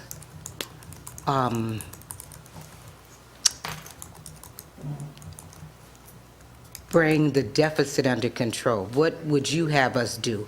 I know that Palo Alto has, at one point, a couple of years ago, asked their community, where would you like to see cuts? What do you recommend? So maybe that's what this community needs to do. I took a lot of notes on pretty much of what everybody said. However, we have to address this, and I want to have an open mind, and I'm going to do the right thing. Gathering of information is just gathering of information. My question is, what do you mean, City Manager, when you say including proposals? Does that mean if Palo Alto has an interest in contracting services to East Palo Alto, are you saying that they can put a proposal together, or will you put a proposal together and send it to them to say, this is what we're looking for? And then if the proposal is brought back, are you saying the next step is to bring it to the council and then say yay or nay? So those are my concerns. Those are my comments. Thank you. Okay. Did you want to address that? I'll try to answer your question. I think it's very open at this point. Again, as the city attorney mentioned, and as some of you have mentioned, the whole point of this discussion is to have the discussion. It is within my purview, and I do that quite often in terms of how we can save money throughout the organization. But given the sensitivity of this issue, I was not going to take a single step without getting direction from this council. So that's the whole point of this conversation. This can look in whatever way it wants to look, whatever direction council gives me. We could start by, if in fact you'd like for us to gather information, it could be we say we need X, Y, and Z to be a part of it, and therefore give us some indication of what it might look like and what it might cost. Or we can say, hey, you tell us what you think. It's open, is what I'm saying. It's very open, and again, I'd be interested in hearing the comments in terms of if in fact you'd like for us to gather information, happy to do so, and happy to have more direction about how you'd like that to look. And then you get to decide, we get to decide together how you'd like to move it forward. If it's just simply looking at information, then it stops there, it stops there. If you'd like to then continue, once information's gathered, if you'd like to continue to clarify the information, then it gets clarified. I mean, I would suspect there'd be several steps.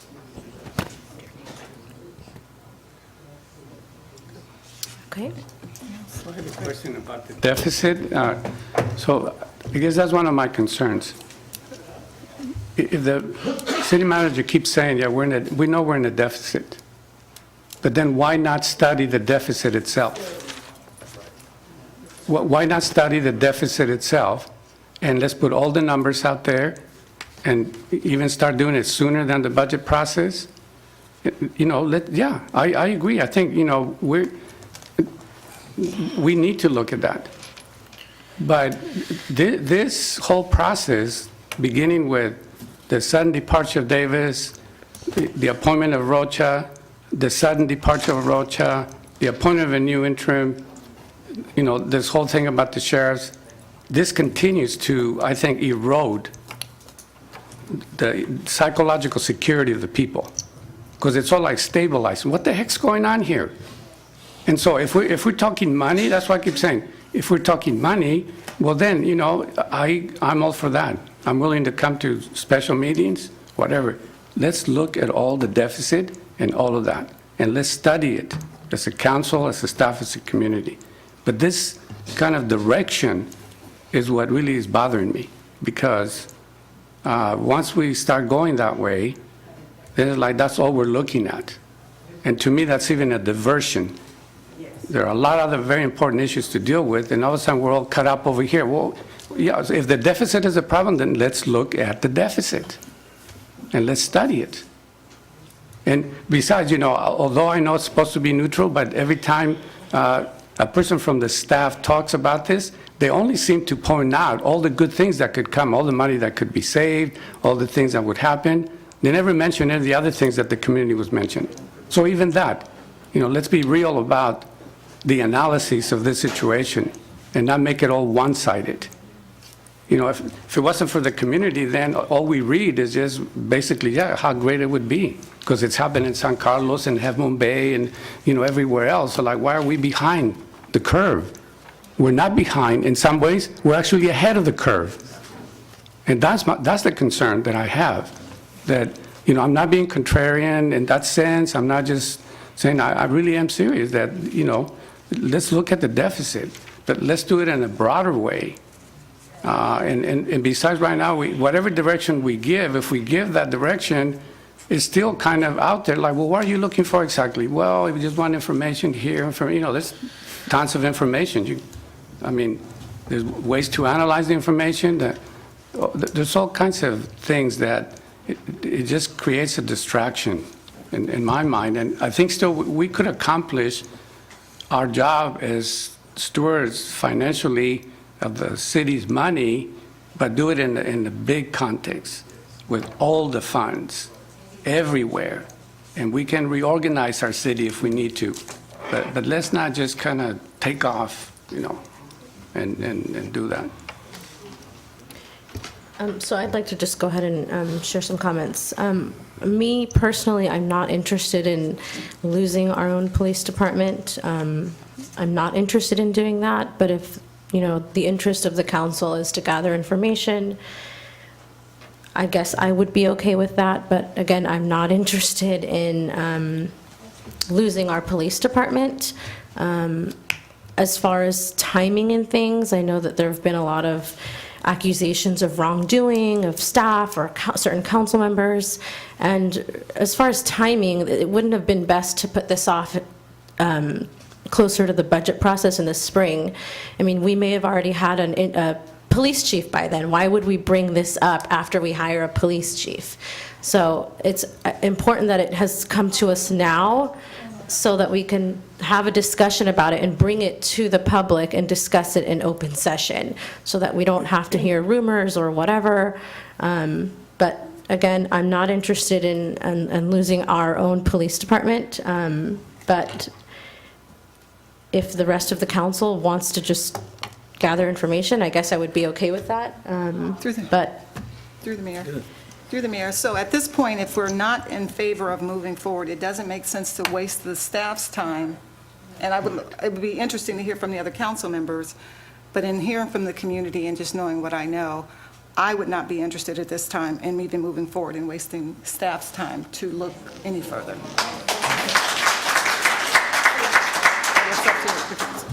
Okay. So, I mean, I don't know if anyone wants to make a motion, because we're kind of just talking back and forth now. Well, through the chair, I'll venture a motion. I think my motion is that we do not authorize the city manager to look into alternatives to having our own police department, but that we do research and focus our attention on the deficit. That would be my motion. I second it. Okay, we have a motion by Councilmember Abrica, a second by Vice Mayor Gaucher. All those in favor of supporting that motion, say aye. Aye. Aye. That was 4 yeses. I oppose. Okay, 4 yeses. So that item is done now, I guess. So we will not be looking to gather information. Okay. All right. So thank you, everyone, for being here and being patient. I know it was kind of a long night. We actually have one more item. So we're going to go ahead and take a 1-minute recess so that it can quiet down again for the last item here tonight. 1-minute recess. Poor Michelle.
And we're back for the last item tonight. Last item is the East Palo Alto Free Community Shuttle Program, Caltrain Shuttle Update and Recommended Actions. Good evening, Madam Mayor and council members. Thank you for hearing this item tonight. Thank you for extending the hours so we can get through this. This issue is regarding the East Palo Alto public transportation update. It refers to the Caltrain shuttle as well as the Samtrans services. This is the route that we currently provide to the community, and it's been provided since 2001. The reason we're here tonight is because this route was developed without consideration for the existing Samtrans services.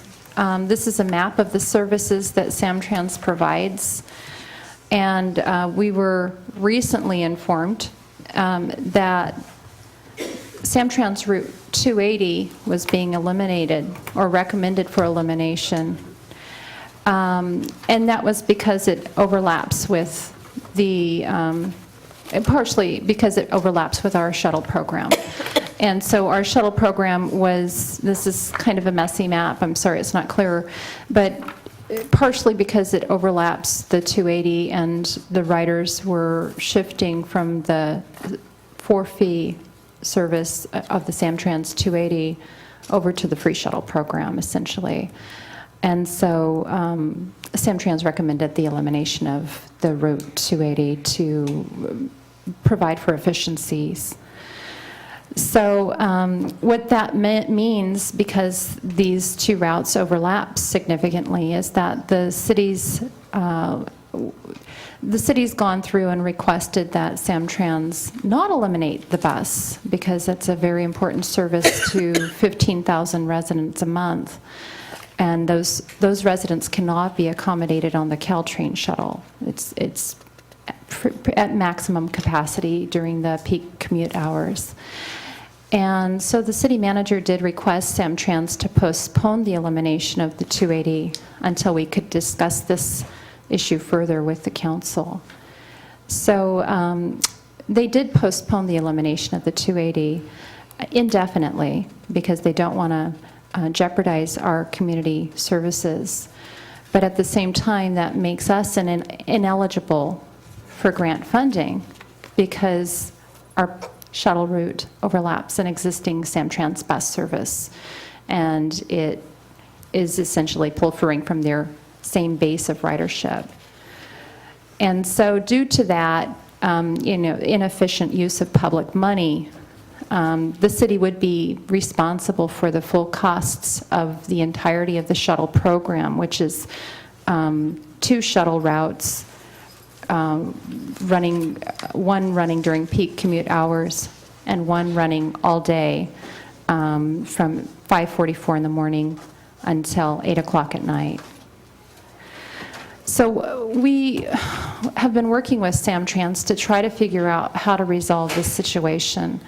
And I've identified some areas of the city that are long-term areas where we can work to reroute Samtrans buses so that we can better, more comprehensively serve the community's needs with public transportation.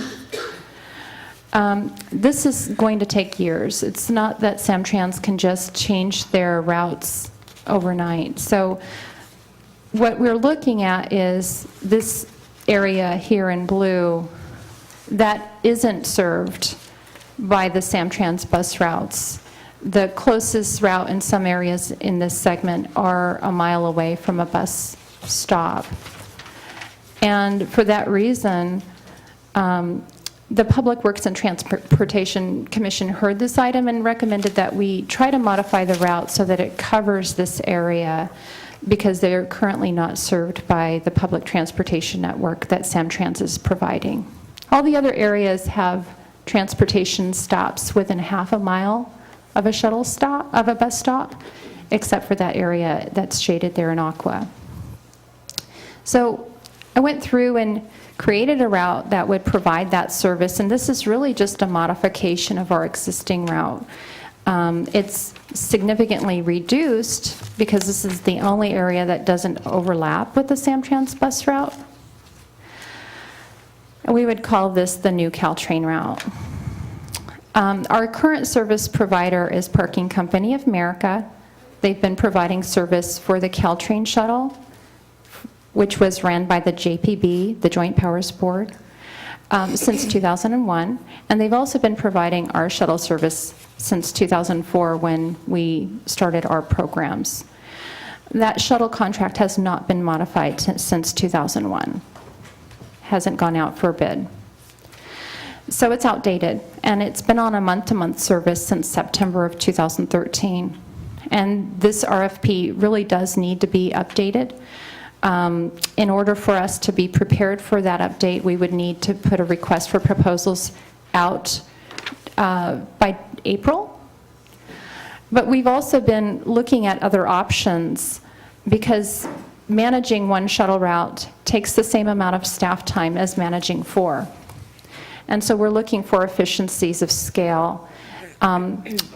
In looking for how to best manage this situation, given the constraints that we're facing, the City of Palo Alto has been working on what they call traffic demand management. And we've partnered with their efforts to try to reduce traffic along University Avenue, and I felt that this was a likely candidate for their program. And they have recommended to their city council, they'll be going to city council in February 24th with this item. They've recommended that they go ahead and incorporate this shuttle route into their RFP, because they get excellent service, and our passengers commend their service and ask why we can't have the same level of service. And so it seems like a very nice, efficient use of those management services. Some of the benefits could be a larger staff to manage the contract and also provide additional outreach to the community. We would have improved contractor customer service, reduced costs because there's more shuttles routes, and then we receive more competitive bids. And our residents say they have better shuttles and better service. And in addition to those benefits, we can work to develop more comprehensive and collaborative partnership with Palo Alto and work towards reducing some of the issues that we're facing with traffic and congestion on University Avenue. So they'll, like I said, they'll consider Palo Alto's City Council will consider this a new Caltrain shuttle inclusion into their RFP. We've asked them to do that because of the timing on it. We would have preferred to come to you with this question before they added it in, but they're putting the request for proposal out in February. So we're adding ours in as an additional and alternate service so that we have the option to see what the rates could be. And then we can, consider those proposals that would be coming through their process before we would need to submit an RFP by April. If the service contract is at or under the current costs, staff recommends that you consider entering into an agreement with Palo Alto for these services. They've expressed an interest in allowing staff to review the bids, and we could come back with those proposals once we've received that information, so you can consider that. So this would be a 3-year contract term, and we could possibly redesign the shuttle logo if this is a partnership that we decide to go into. And it would certainly increase the contractor's accountability for shuttle services, and we could continue to monitor and survey the passengers to ensure that they're getting appropriate service delivery. And again, the City Council of Palo Alto would review this staff recommendations at their February 24th City Council meeting. Some of the issues that aren't addressed in this proposal for modifying the Caltrain services is the issue of subsidies. So we've provided the entire city with robust shuttle services for free. We still have some underserved students. We still have some mobility impaired residents. And we have some residents with very low income that may need subsidies for transportation. Staff is evaluating these options and will provide you with additional options once we can get a comprehensive understanding of what those service subsidies could be. But for now, the recommendations are to approve modifying this Caltrain route because we'll be going to the TA, the Transportation Authority of San Mateo County, February 14th for grant funds. And these grant funds could cover 75% of the costs of the modified route. If we don't modify the route, then we would be responsible for 100% of the cost. So that's what the urgency is on this item. And we would request that we are authorized to submit an application for those grant funds in the amount of $269,715.20 for that February 14th application deadline. That is the end of my presentation, and I'd be happy to answer any questions. Thank you so much. Council members, do we have questions, comments for staff on this item?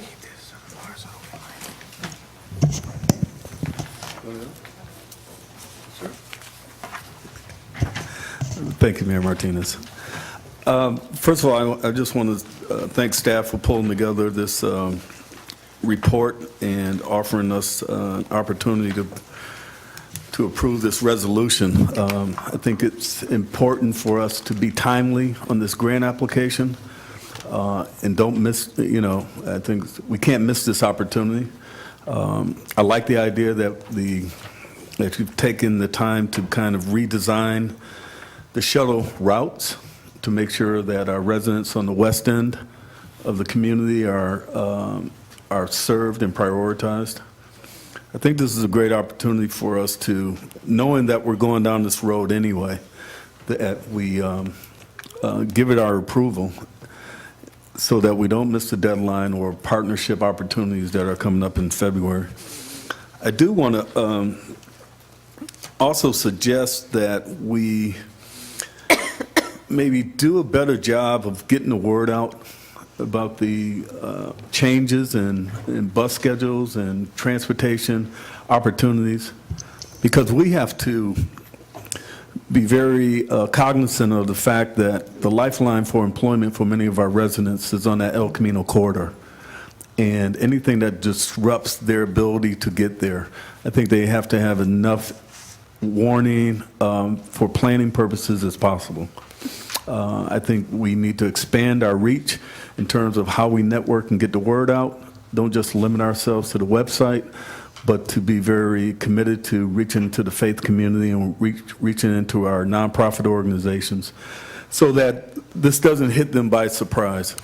And also, I think it's important to, on the flip side, to talk about ways of encouragement to get more ridership, where we can really talk to many of our residents about the opportunities, right, that the shuttle provides, as well as partnering with Samtrans and the 280 line as a way to get on that El Camino corridor so they can utilize another way of transportation to and from work. So I would like to see us be a little bit more active in that area and to encourage people not only to take the local buses, shuttles, but the bicycle riding as well. Thank you. Other council members? Do we have any? Go ahead. Oh, wait, we have to see if we have any speakers, sorry. Do we have any speakers on the side? William Webster, followed by Ronald Knowles. Okay. Mayor Martinez, members of the City Council, my name is William Webster. I reside at 480 East O'Keefe. I regret that I was not able to attend the last City Council meeting when the decision was made to eliminate the late night service on the shuttle on the basis of low ridership.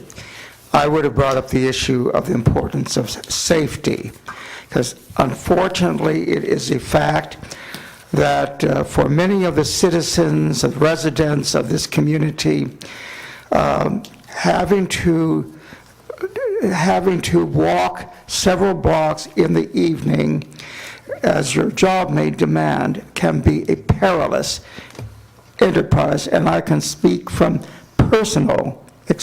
recent personal experience. I hope at some point that we'll be revisiting the issue of providing adequate night service. It was just mentioned that we have a real problem in getting the word out to people. Yes, there may be a low ridership. I have found in my experience, because I've been using public transit since 2008, I don't know how people find out about public transit, particularly the night service. Yes, there may be a poor, low ridership. There's also the issue of safety. Then there's the issue about publicizing, because I have brought up before this city council over the years, it's virtually impossible to find out what the shuttle bus schedule is. Often on the bus itself, there's no information. And this has been not only something that I have observed, but other people riding the shuttle have complained about the lack of schedules. Well, I'm running out of my time, but I certainly support anything that will promote increased public transit in this community. And because of our parking crisis with Palo Alto, it isn't going to get any better. The need for public service, for public transit, it's going to increase, not decrease. Thank you. Thank you. Robert Knowles, followed by Bob Gomez.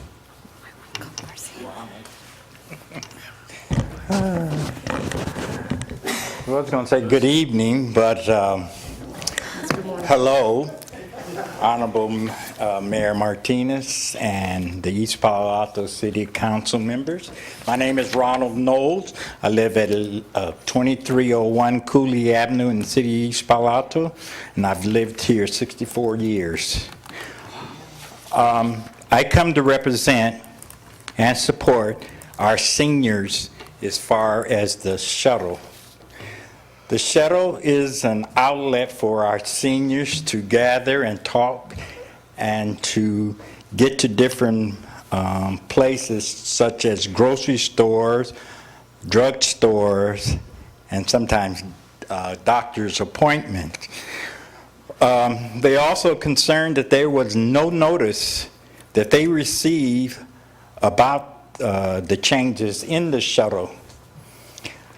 I ask that you take and consider our seniors and their need for the shuttle. I hope that you don't continue to think as our seniors as the forgotten citizens. Thank you. Thank you. Bob Gomez. Bob Gomez, 402 East O'Keefe Street, beautiful East Palo Alto. Good morning, everybody. I want to thank Michelle here for the nice presentation she had. But I was just wondering, like, I got off the bus in Palo Alto train station in that area, and my bus came down, there's a shuttle bus on the right-hand side where they're constructing a building and everything. But anyways, I was just wondering if it's possible for the shuttle to go up towards the train station where all the buses are at. Because a lot of people from East Palo Alto are on these buses on Route 22 and 35 and so forth. And then they could get on board on the shuttle if the buses came up to that area instead of going all the way down underneath the railroad tracks and then across the street, which is kind of dangerous at nighttime. But if there's something that can reroute some of these stops and so forth, it would be beneficial to everybody. Thank you. Thank you. Bonnie Harbin.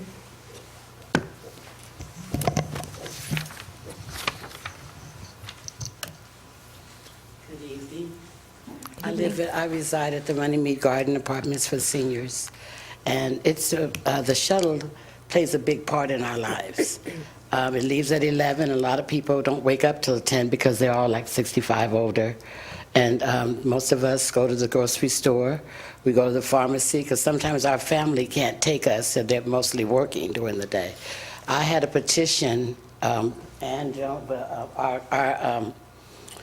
our counselor there that we have there, our social worker in the building, typed us up a petition, and we had a petition signed. At least out of 78 tenants, 64 people signed it, and then we have 4 petitions out that are out right now. We also had some from the community and the people that are on the buses that also take the shuttle. So we appreciate that attention. Thank you. Thank you. Those are all your speakers. Okay. All right, city council members. Mayor Martinez, I just have one question for staff, if I can. Michelle? So have you taken into consideration when putting together your strategy and looking at ridership about the impacts of the Sequoia High School District with opening up the Myrtle Street site, as well as the students over at Menlo Atherton High School and their need for shuttle service that I think we traditionally would provide for Menlo Atherton. But obviously there's going to be a big spike in activity coming out of that school for our community. I'm just curious. Right. So this is one of the issues. Number one, these modifications are, while they're timely right now, they wouldn't take place until July 1st. So I want to make sure that's very clear. We're still continuing to work with Samtrans regarding the Sequoia Union High School District, particularly with the MA campus. There's some limited route service to MA. It's particularly on the 296, and that's the blue line on this map, which is why I have this up. It comes from MA, and it does a pretty good route through the city, but there's room for improvement. Sure. So to answer your question, it's an incomplete answer. There's not full comprehensive student access from East Palo Alto to Menlo Atherton, and these are issues that Magda, your city manager, has already been discussing and trying to resolve with Sequoia Union High School District. With regards to sort of the Myrtle Street, I think that you can see here that there's pretty good coverage when you get near Myrtle Street for getting students access to that campus. I think there's really robust service network for those students, so I don't think that will be an issue. And there are student passes on the Samtrans route, which are at a discounted rate. They're $36 a month. So that's a really low cost. It's a subsidized service for the students. Okay, thank you. All right. I have a question.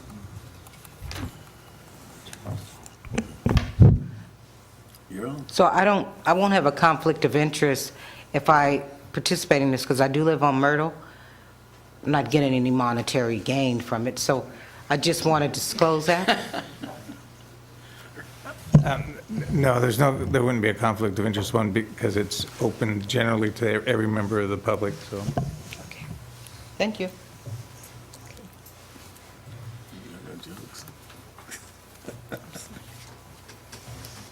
Councilmembers.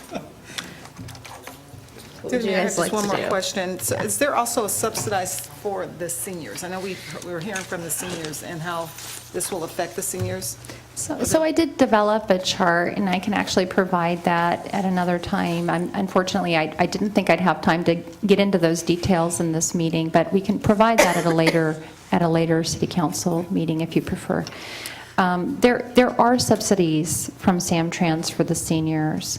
One of the concerns is that if you look here where the pointer is, Runnymede Gardens is really fairly close to a majority of the route lines.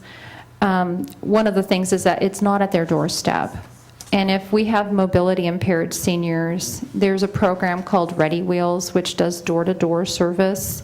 It's $1.75 for the Lifeline program, which is for low-income residents for each direction, and it's $3.75 for each direction for those that are not in a severely low-income situation.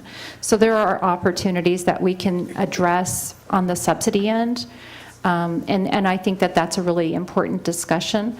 I'm also working with Samtrans to see whether the city could develop our own separate subsidy program, working with Samtrans to provide for key community members that are going to need ongoing assistance. Thank you. So if nothing else, I'd like to make a motion. Okay, we have a motion by our Vice Mayor, Gaucher. By motion, approve modification of the Caltrans shuttle route and operations plan as shown in attachment B, starting July 1st, 2014, providing passengers a minimum of 60 days' notice of service changes in English and Spanish. Second. 2, adopt a resolution authorizing staff to submit an application in the amount of $269,700. Excuse me, we should act on the motion, and then you First can one? consider Okay. the resolution separately. So we have a motion by our Vice Mayor, Gaucher. Do we have a second? Second. We have a second by Councilmember Rutherford. All those in favor say aye. Aye. Aye. Okay, motion passes with 5 yes votes. Okay. Second, adopt a resolution authorizing staff to submit an application in the amount of $269,715.20 to San Mateo County Transportation Authority for shuttle grant funds for the new Caltrans shuttle project. We have a motion by our Vice Mayor, Second. Gaucher, a second by Everyone. Councilmember Abrika. All those in favor say aye. Aye. Aye. Motion passes with 5 yes votes. This was our last item. Thank you, everyone, and have a good night.